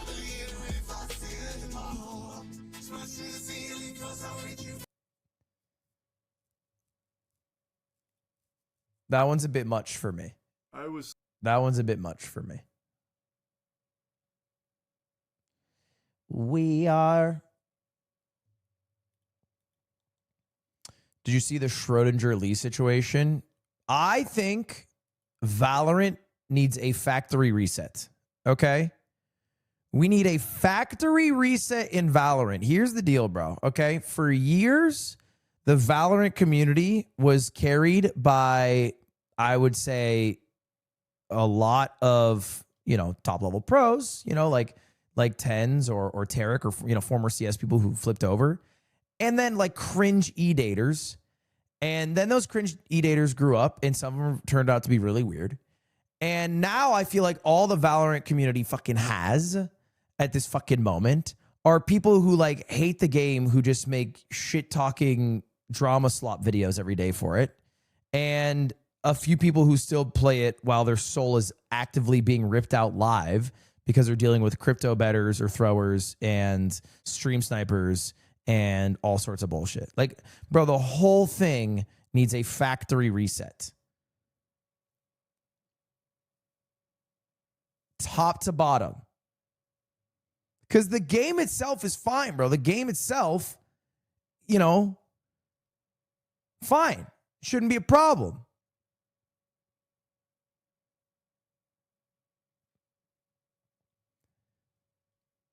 I feel like there should be content made that's not weird.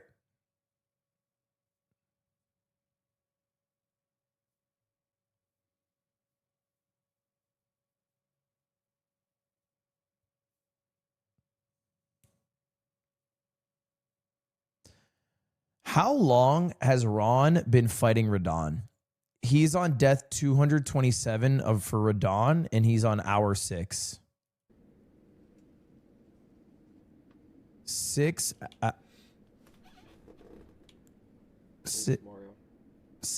hours on nerfed Radon. Throw in the towel, buddy. Stick to Fortnite. I've just been going in his chat like every day and just being like horrendously mean to him. Ludwig, announce the thing where you cheat on Minecraft, please. What did he even say? Announce the thing where you cheat in Minecraft, please. It's his birthday today? How much of a difference is this Talesman gonna do? He sounds, I'm not gonna lie, he sounds like shit. He sounds horrible.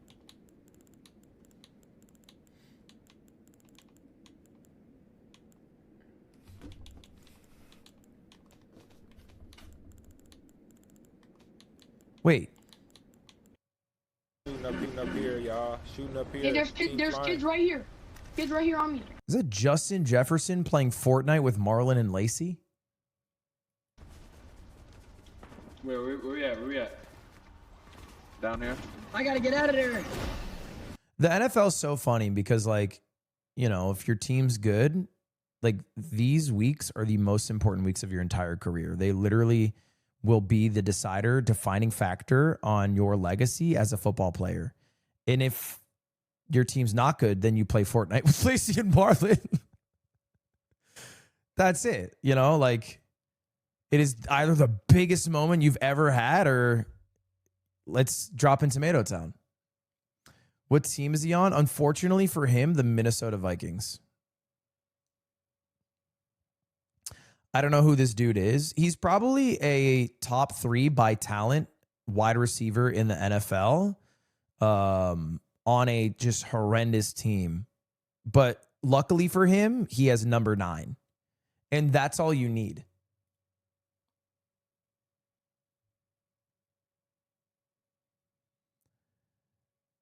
If you still don't get it, it's basically like Feinberg, but he can't use F3.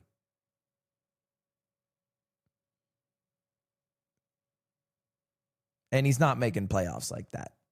I mean, he's not making playoffs.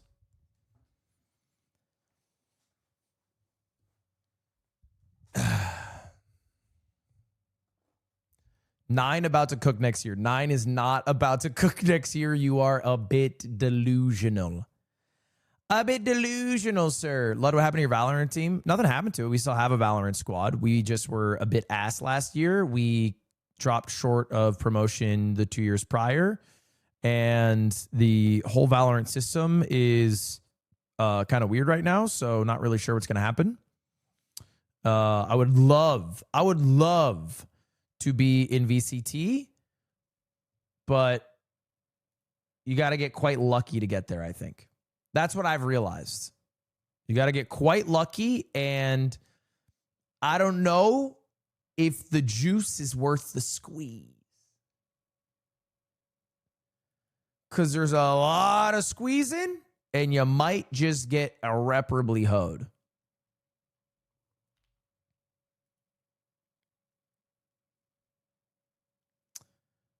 Play Hightail. I don't think it looks like a game I would enjoy. Am I controversial here?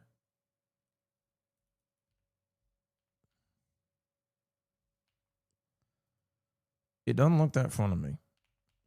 Like, and no shade, you know, to the people who make Hightail. Maybe it'll get there or whatever, but like,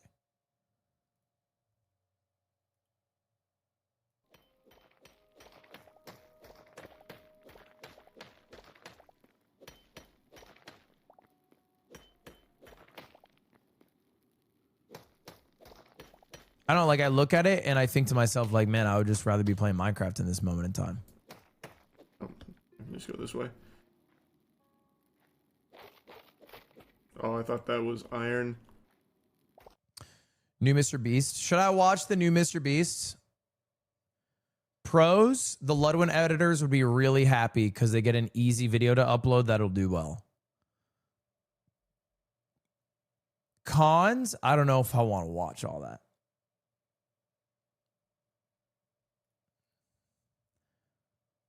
Since on day 3. Maybe we watch Sumo instead. That was it. What's on this? So nobody absent today in the top 2 divisions thus far. So it looks like Hoshoryu will continue to compete. Easy. Frontal takedown. Nope. Nobody has withdrew that I have seen. Nope. Nobody has withdrew. Dude, I am a little mad at Twitch. I'm not going to lie. Because I've been following Midnight Sumo for a while. They're a really cool channel. They give English commentary on sumo. And it's one of the few ways, if you live in the West, to be able to consume, you know, Japanese sumo. So I think they have like a very valuable channel. I think they're one of the coolest channels on Twitch. In a way, like they are the spirit of what Twitch is. Do you know what I mean? Like it's a completely unique niche. If it didn't exist, there'd be almost no way to consume it. They get thousands of viewers. They are not partnered. Okay? They are not partnered on Twitch. Now, you might be thinking, well, what's the big deal? Okay, why does it matter if you are partnered or not partnered?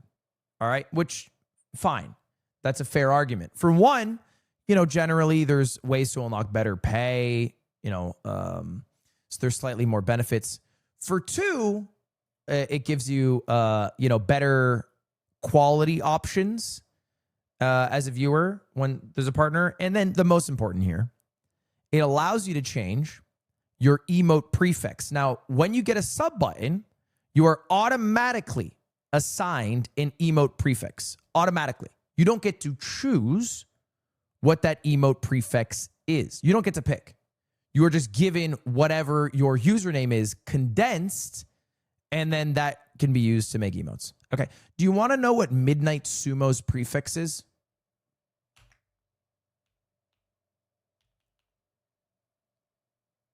Okay. Here it is. This is what Twitch gave them for their emote prefix. That's what Twitch gave them. And there is no way to change it unless you are a partner.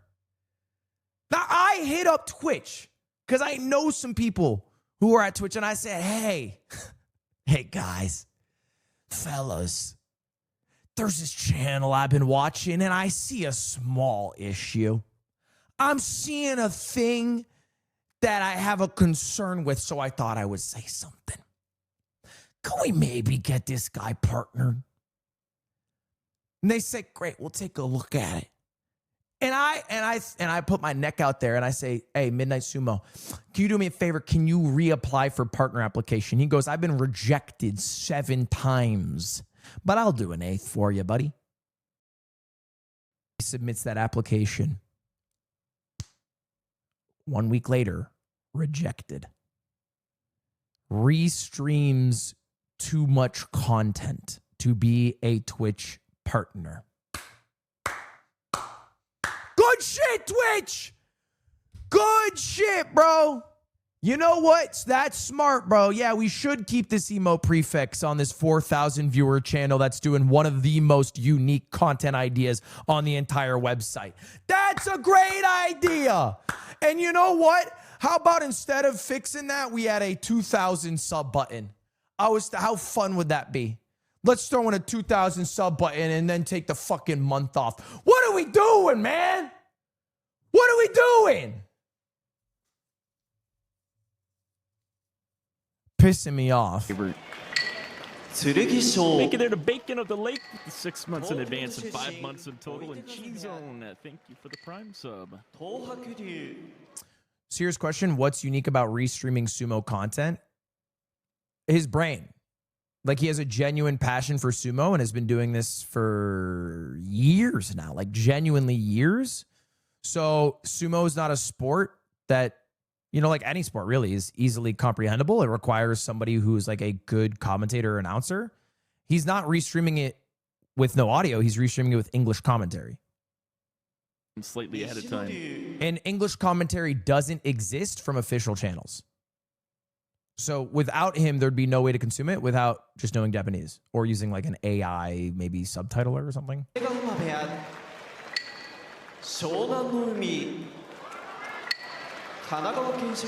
you guys want to know a dark secret about Midnight Sumo? Doesn't speak a lick of Japanese. Don't speak a lick. He uses a live audio translator, listens to what the announcers say, and then just repeats what the live translator says. Do some Lucha Libre. Says they were last seen playing Metroid Prime 4 Beyond. They do some variety gaming content. And I hope you were enjoying that. The game does look interesting. So I'll be right back, guys. Why you expose him? I'm not he's talked about this on his stream. You guys are acting like I'm exposing. I'm just a real fan.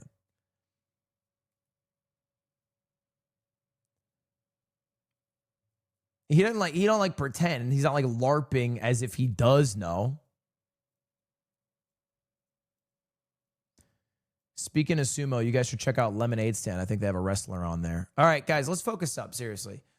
What are we doing for the rest of the stream today? Should we watch that Mr. Beast video?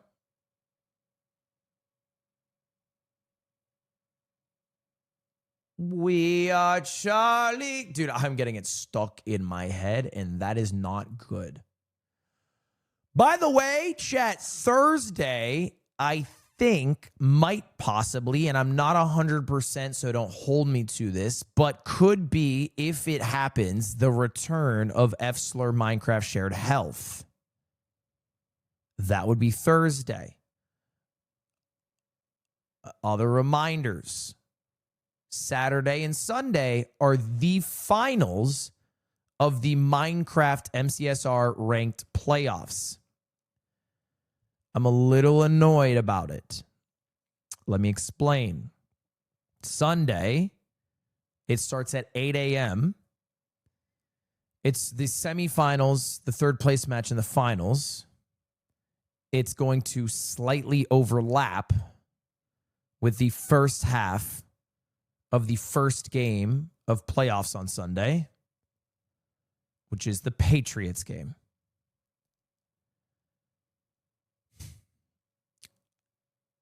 This is a problem for me. I'm not going to lie to you. I don't know how much I am willing to miss of the Patriots game for you guys. I understand it's also the finals, so it's the most exciting moment. But fuck me, this is pretty unfortunate.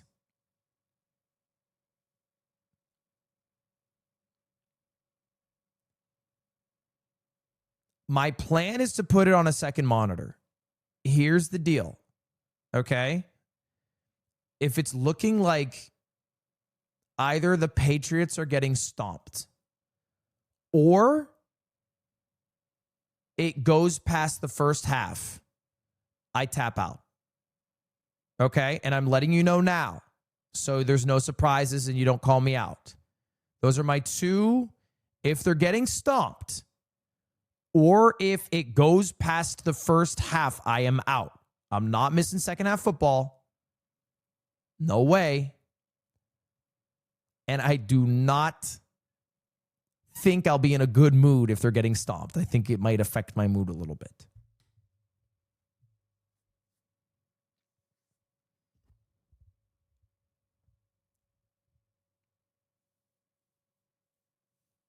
I think this is fair. I think this is reasonable. I don't know if you guys have noticed. If you guys are not on Twitter, you might not have seen this. I've been insufferable on the app. Truly just an insufferable menace. Because I am getting very loud about the success that I've had in predicting the NFL playoff outcomes. Now, there are 13 games to predict in total throughout the entire playoffs. The first 6 that have happened, I have guessed every single one correctly. I am about, I'm batting 1,000 through the first half, basically.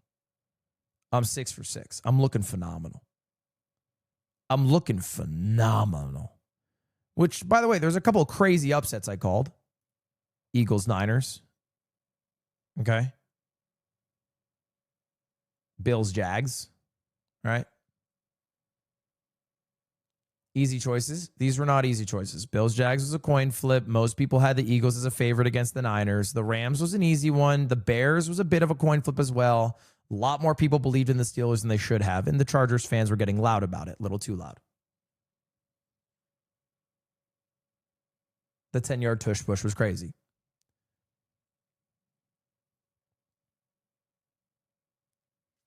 What multi-stream viewer counter do you use? Oh, yeah, I added this. I added a multi-stream viewer counter just for this screen. It's not available. I just asked Otto to make one. I don't know if there's like a way. I think it's the current biggest issue with multi-streaming. I think it's the current biggest issue with multi-streaming is the lack of data for combined viewership.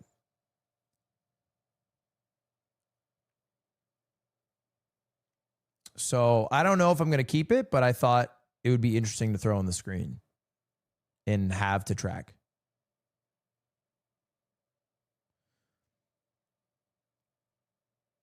Why do you feel like you need it? I mean, like, I don't think it's different than watching Twitch, but not being able to see anyone's viewership number. It's like the same thing in my mind, right?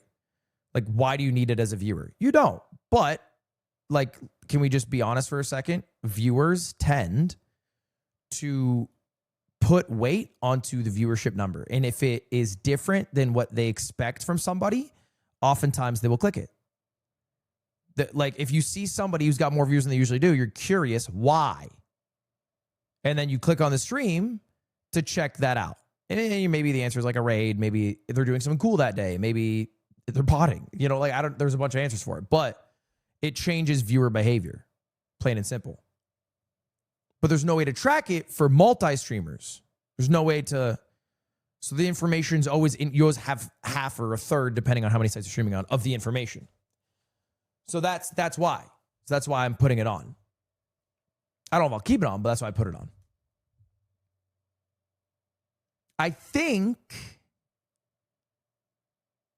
it might be more popular to do, especially as multi-streaming goes. I think more and more people will start using it.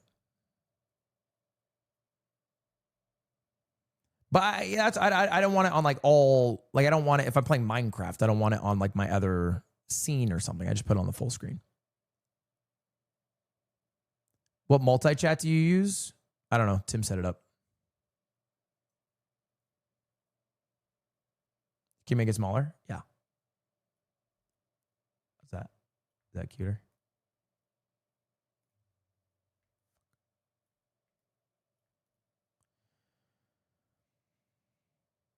How many streams is too many to multi-stream? I don't even know what the question is. The only website that I don't think you should multi-stream on is Twitter. That's the only one I find embarrassing.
I muted my mic. I said, "Where do you want to go out to eat?"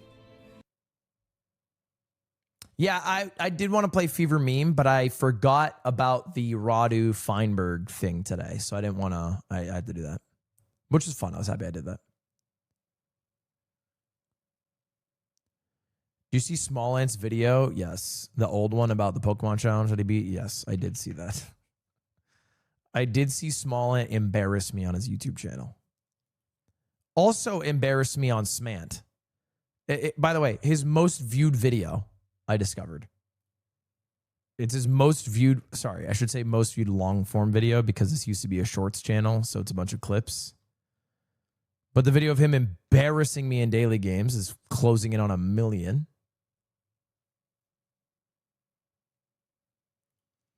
I need my revenge on Small Ant, so I challenged him to a Bro v Bro.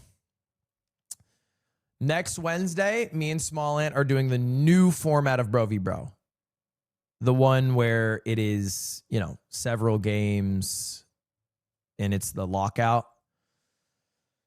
So I'm hoping, I'm undefeated in that format so far. I'm hoping if I win. If I lose at that again, like, I don't know what I'm going to do, bro. Like, I really need a W on that guy.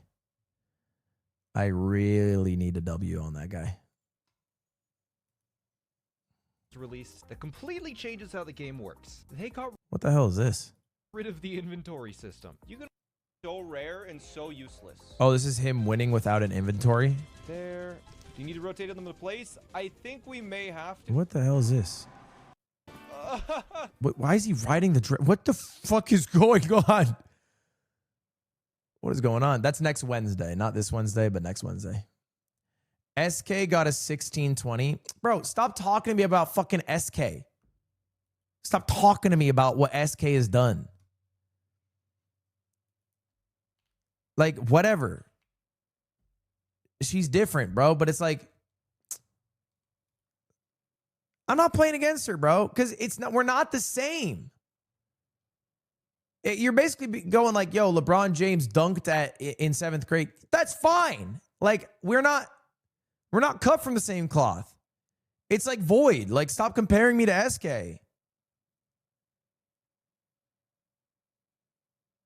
She moves different. That's fine. But I'm happier living life, not being in the same breath as her when it comes to gaming skills, because I know I don't belong. You and Fuzzy are the same? No, I used to be an SK to her, but somehow she caught up. So yeah, we're the same, I guess.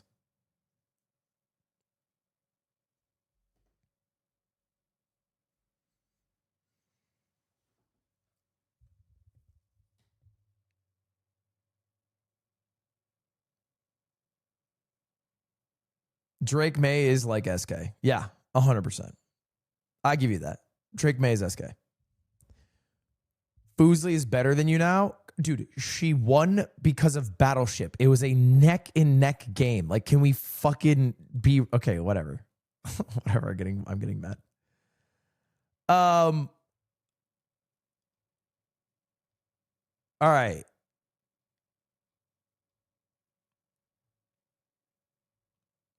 Chat, I should wrap up for today. I should wrap up stream for today.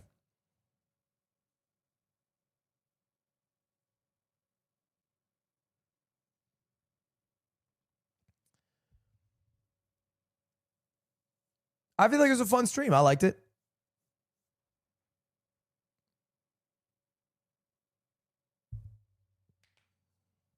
Play My Summer Car. People keep telling me, people keep telling me about My Summer Car.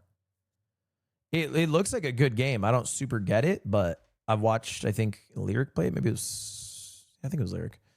So it looks kind of interesting. Thoughts on Bills Niners Super Bowl? There's no universe the Niners make it, but I think the Bills can make it. I think the Bills have a real shot. The Niners have way too many injuries, and I don't think Brock Purdy's that guy. If the Bills could make it, I would not be surprised. If the Niners make it, I would be shocked. Shocked. Genuinely shocked.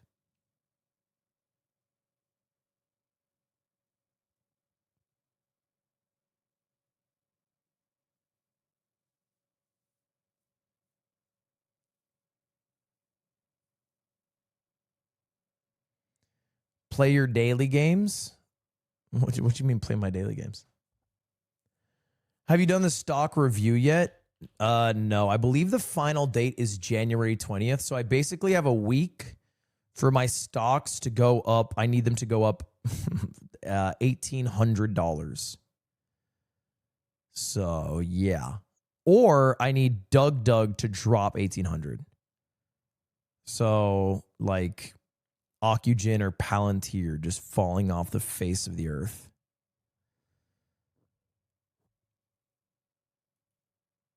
What happens to the loser? They're supposed to go to New York and run a 5K in a suit with a briefcase.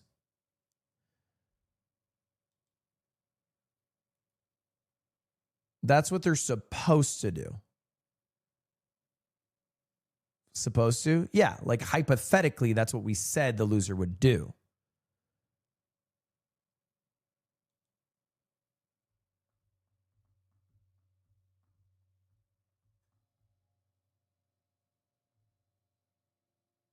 And you're not going to do it? I didn't say that. I didn't say I'm not going to do it. I just said hypothetically, the point is the loser does that punishment.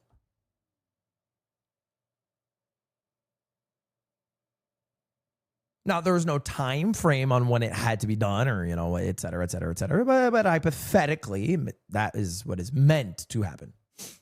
So. Oh, I have a YouTube short idea, actually, I need to do this week as well. I have a couple YouTube shorts that I want to make. The first one is I bought a trumpet. I bought a trumpet.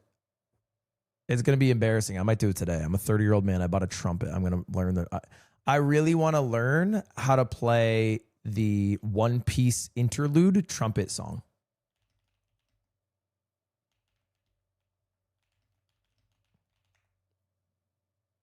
That's the only reason I got it. The one that goes ba-da-bum, ba-da-ba-da, ba-da-bum, ba-bum, bum, bum.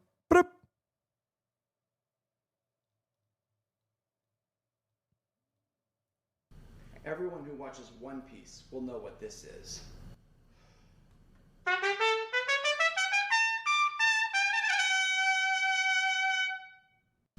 Everyone who because I actually knew that one. If you know, you know. Avengers Assemble. Carnage just outed him on Twitter, confirming he is a Pokemon scalper. See, this is the type of drama that we used to have in this streaming space. Good old, authentic, genuine drama.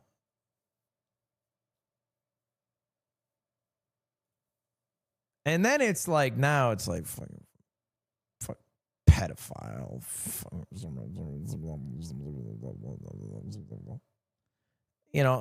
Fucked up shit.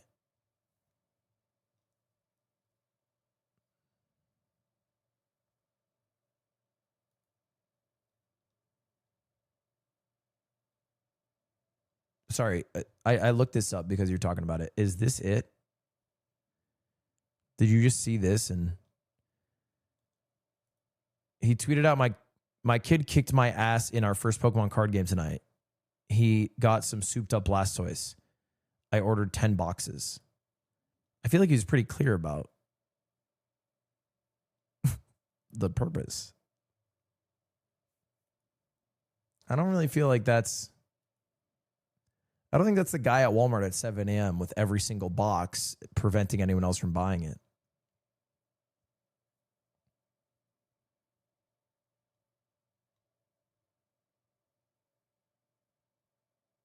Can you explain what the reverse mountain is? A hole, maybe? Going to Gay Paris soon. Any tips? Yeah, look up the best arrondissements ranked on like TikTok or some shit, and then just go to those arrondissements. Arrondissements are the districts. They're ARR dot.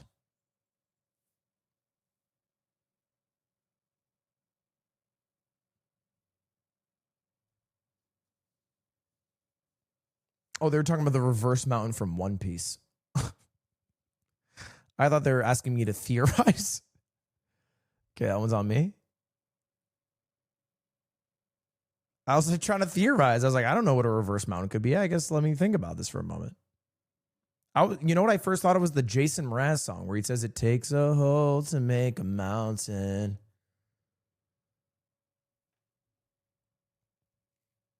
My birthday's on Thursday and I'm a fat lolcow with a dead end job. How can I get better at Rocket League?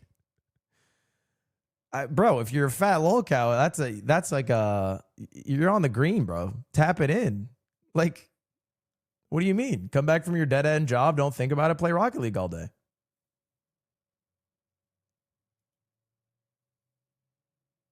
Do you know what it is though? And this is actually it's the same advice. It's the same pill that I need to swallow.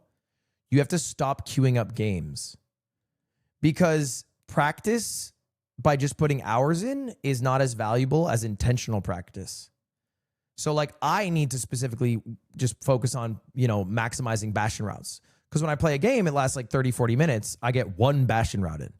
If I grind bastion routes for, 40 minutes, I could do it, 10 times theoretically, or have like 10 attempts going through. So yeah, I think same for you. It's like you just can't get home and queue up Rocket League because it's fun. You have to dedicate yourself to like movement or some shit.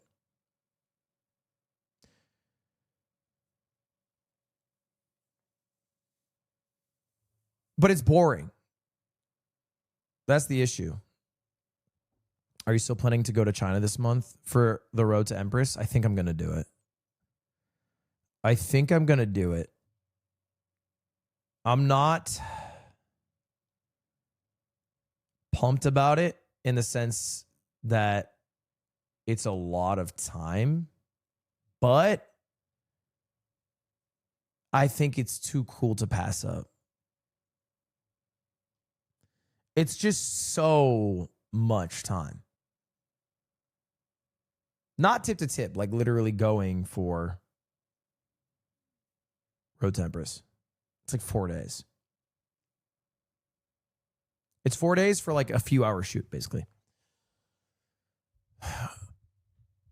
How long's a flight? I think 12 hours with a 2-hour train ride after.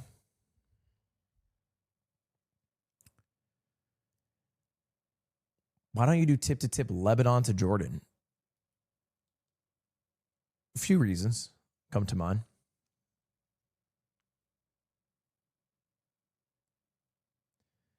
Tips on motivating yourself to stream consistently. If you need to motivate yourself, you're kind of thinking about it wrong. You kind of just have to be disciplined. Like you just have to suck it up and do it. You know what I mean? Like, well, hey, help motivate me to go to the gym. No one's going to do that. You have to fucking get your ass up and go to the gym.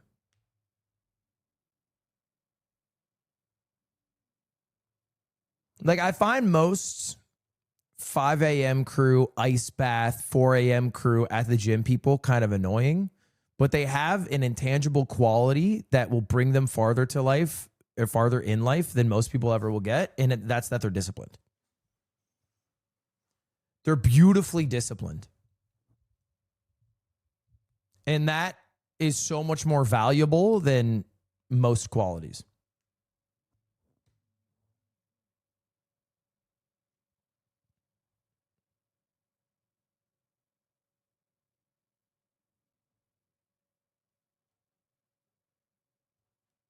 I have no discipline at all.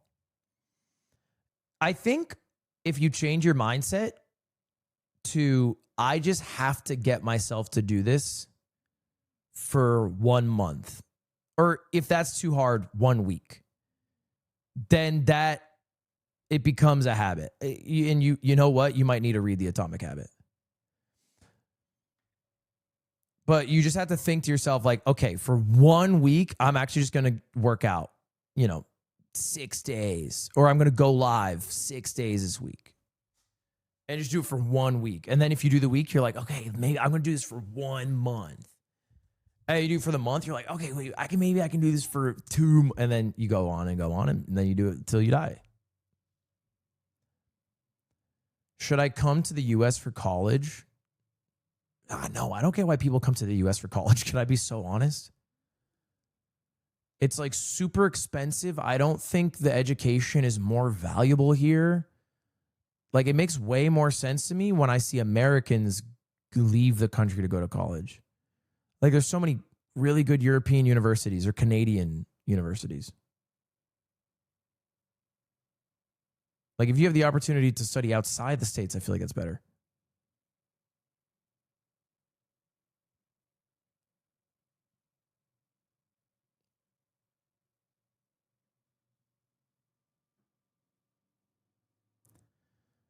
But Ivy League? Well, yeah, if you get into fucking Harvard, don't listen to Ludwig from video games. Like, obviously. You know, if you got into Harvard and you're listening to me on where to go to college, then maybe you shouldn't have got into Harvard.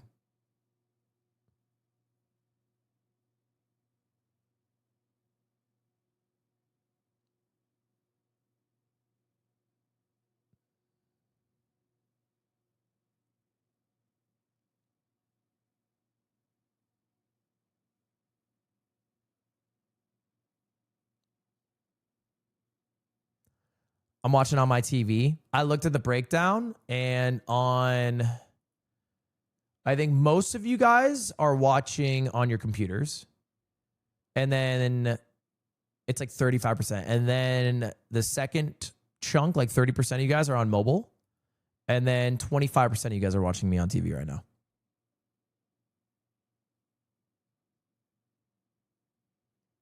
And now 30% of the people who watch my YouTube channel aren't subscribed. So we got to drop that.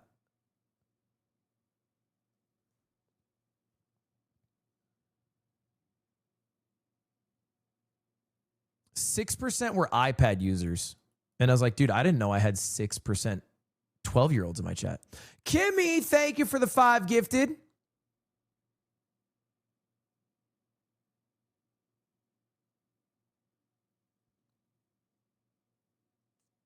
How many individual viewers do you get per stream? It's hard to know.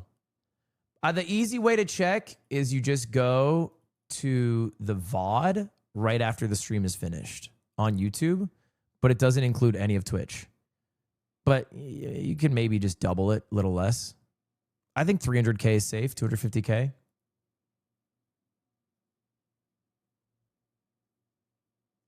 Anywhere from 100K to 250K, somewhere there. Play Wordle. Okay, I'll do one Wordle. I'll do one Wordle because I'm just stalling anyway.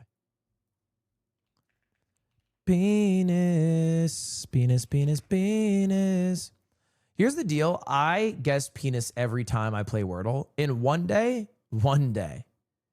those motherfuckers at New York Times are going to ungag themselves and be willing to speak and spread truth and make penis the word of the day. But the issue is that day, I am going to get 2,000 DMs.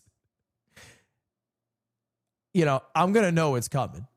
And it's not going to be, it's not like I'm going to be like, let me try the Wordle. What? It's going to be, you need to play Wordle.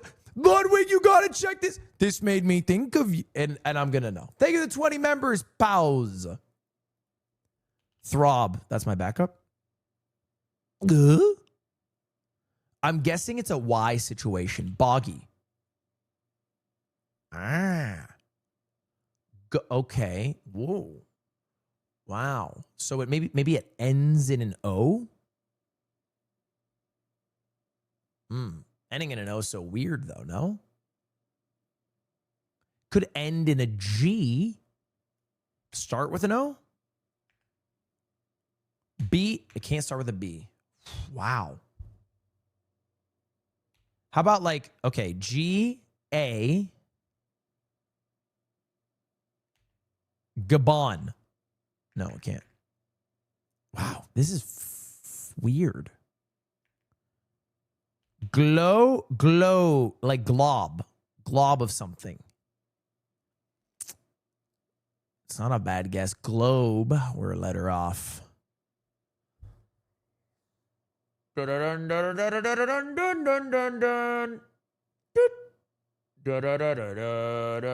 globo. Okay. Globs. Glaub. Glubo.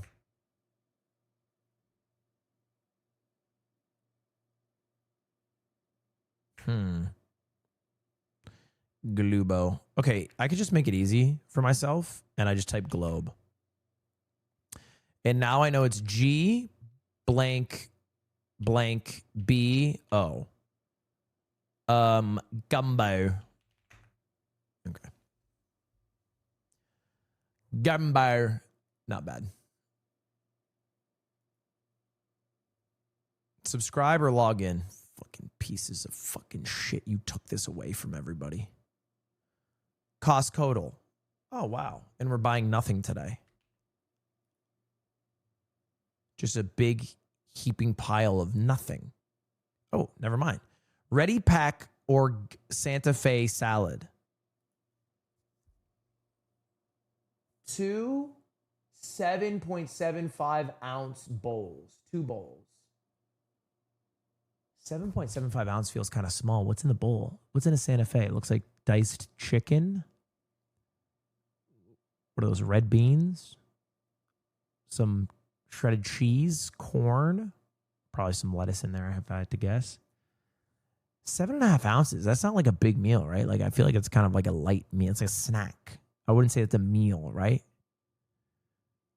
19 grams of protein, I think, is being advertised. 120 calories. So pretty low cal. So we got a 7.75 ounce bowl. This is a snack, not a meal. The price you would pay for a snack, not a meal, maybe $5.99. Now there's 2 of them. So we double that to 12. Let's do the 2 discount and call it $10.99.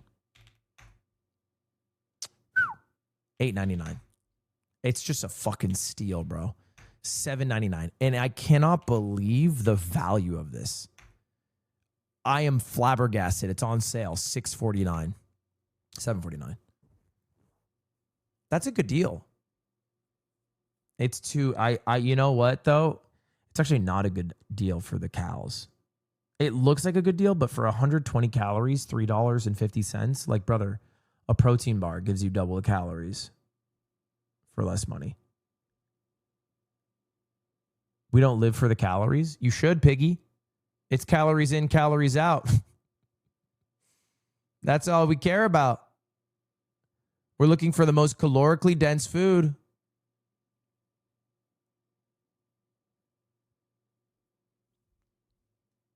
I'm eating Japanese calorie mates.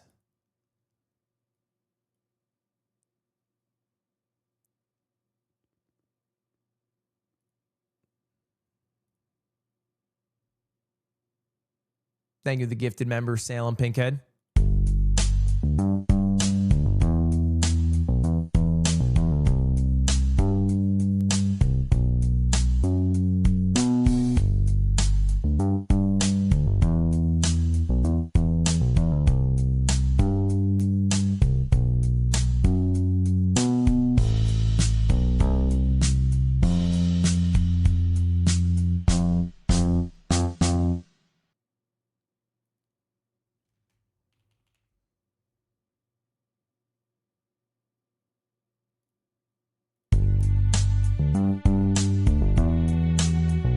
Take my breath away. What? Ba ba ba. Touch me closely, lift me loosely.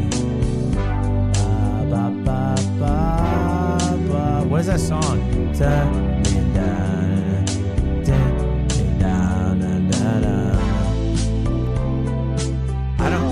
I don't know the name. Da da da da da.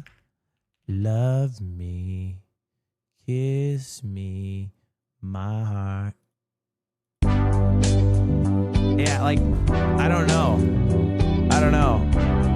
True? Yeah, I know I'm right, but I don't know what it's called.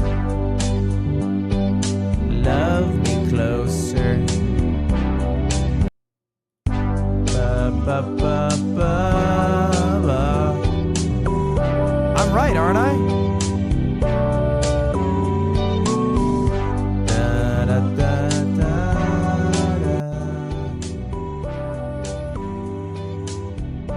Not. Oh my God, it's called True. I thought you guys were complimenting me.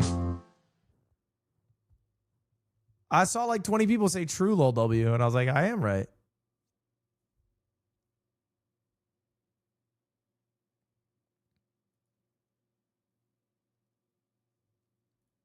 All right, hold up. I'm working on my movie buff this year.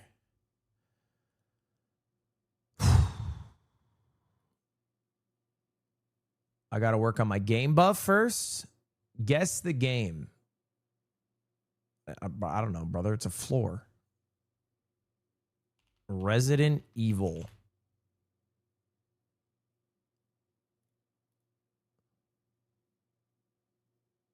LED TV. Sam Mam. 74%. Toy Story Mania.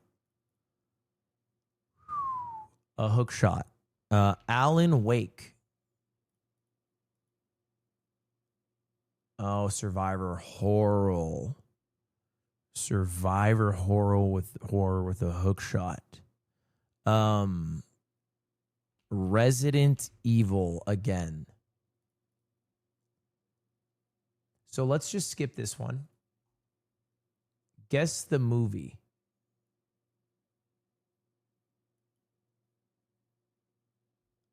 Metal Gear Solid. Lost in Translation.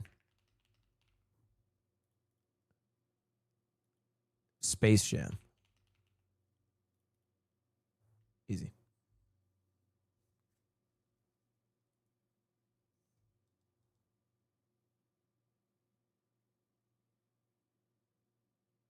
I love Space Jam. I can't believe it's rated so lowly, by the way.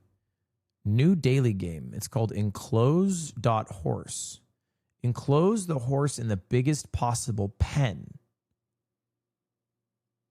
What?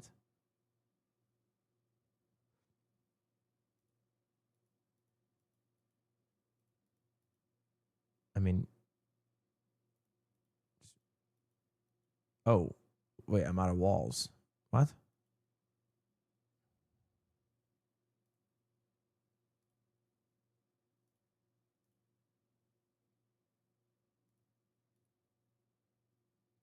Okay, that's pretty good, right? What do the cherries do? You can't put it on the cherry. So if I use 2 there and 2 here,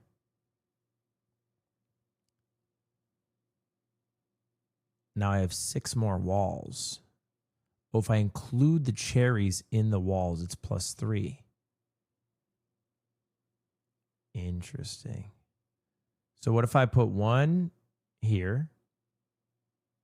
Wait, why don't I just put 1 here and 1 here? And then I get all this juice. Do you know what I'm saying? And 1 here, I get all this. 1, 2, 3, 4, 5. I get all that juice right there. But I got to plug some holes still. So there's too many holes here. I got to plug them. 6, 7.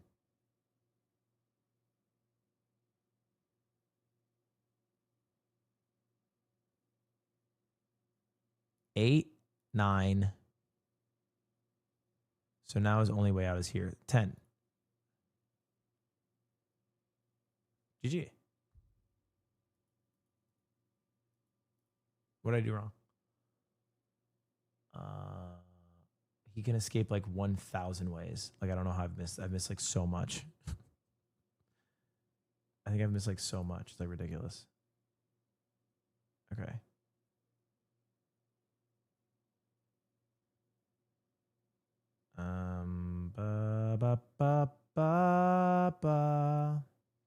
Hold me tight.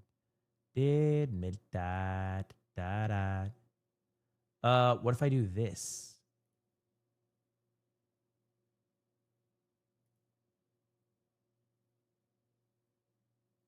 GG.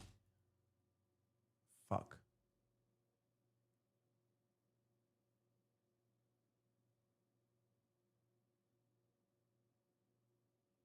Fuck this horse, bro. Oh God, fuck this horse, man. Okay, so I gotta do this, this. Where are you escaping, you little minx? Oh, over there. Frick. Frick.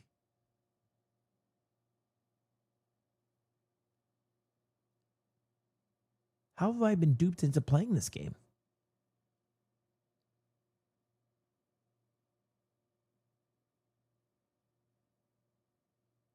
Oh my God, there's so many holes. Okay.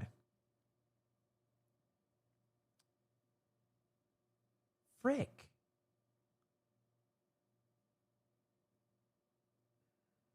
Okay, how about this? How about this? How about this? So what I want to do is I want to close off some sections quite close to the horse. So if I do those three, then I can open this up, right? And then like it's about blocking this right side.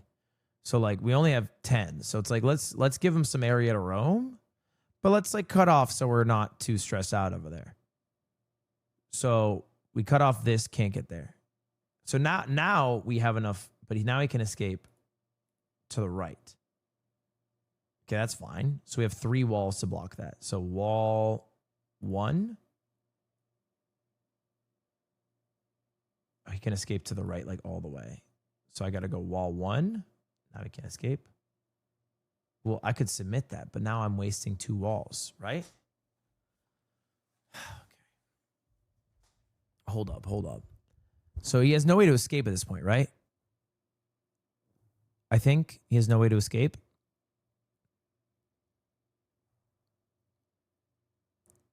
How does he escape? Middle right? Oh, yeah. Okay, now you got me there. Okay, now he can't escape.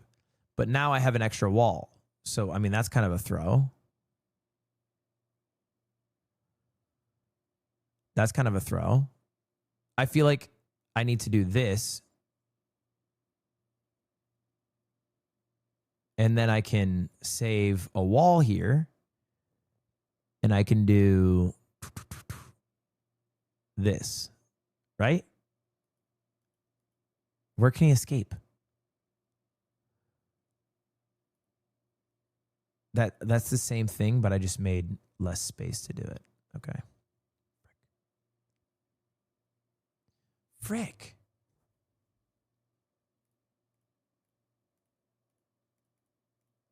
Okay. 1 here, 1 here. 1 here, 1 here. 1 here, 1 here, 1 here. 1 here.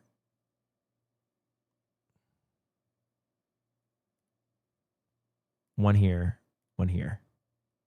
That's not bad. That's not bad. That's 3 cherries. Can we do better?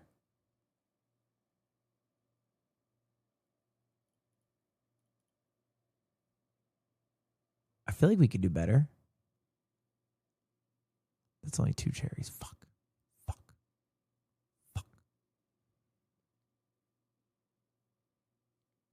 I mean, I feel like this top left area is just, there's just so many cherries.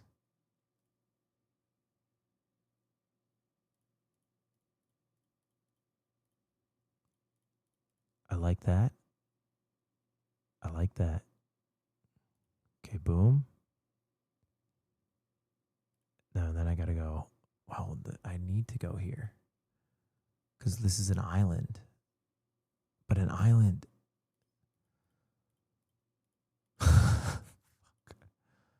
Okay, no. This is a mistake because the only entry is here, but to have here, it's opened here.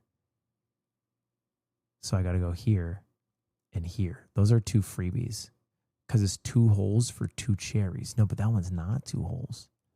So then I go here, here. Okay, now we're cooking. Now we're cooking. Now we're fucking cooking. Because check it out. Just for see, check it out. And now I have a fuck ton of walls left. And that's already 2 cherries. Okay, if we go down. Okay, that's kind of good. 3 cherries. And I still got 2 walls. I like that. I like those odds.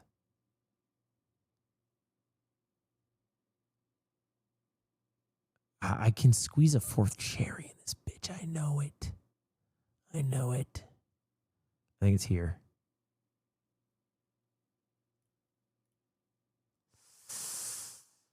Is it? I feel like bottom right I should be able to add, but I can't figure it out.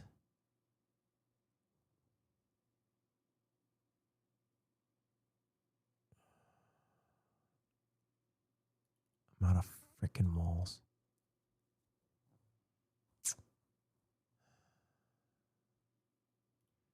Down, down, down, down, down, down, down. Down, down. Down, down.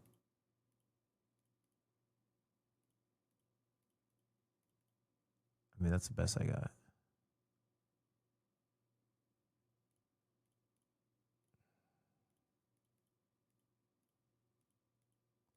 Shit. What if I do this? No, there's no way.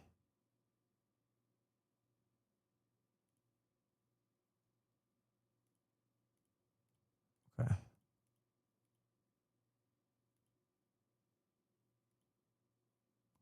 You have 1 wall remaining. How did I do that again? Right here. That's 75. Oh.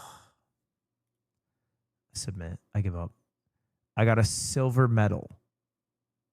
Share optimal.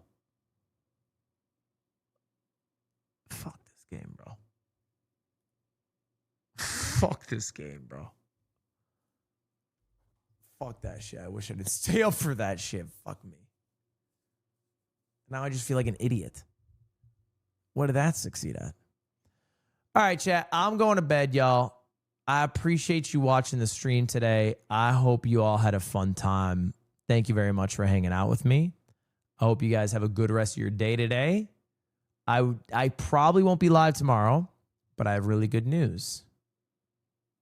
I am meeting with Chair Guy tomorrow. Okay? I'm doing it for Ludwig enjoyers or whoever's on the stream for that. Chair Guy comes tomorrow. We are getting our chair. And I'm also recording, I think, 2 episodes of D&D. So anyway, that's my plan tomorrow. Thank you guys for hanging out. And I'll be back probably Thursday with Efsler, I think. I'm not 100%, but I think.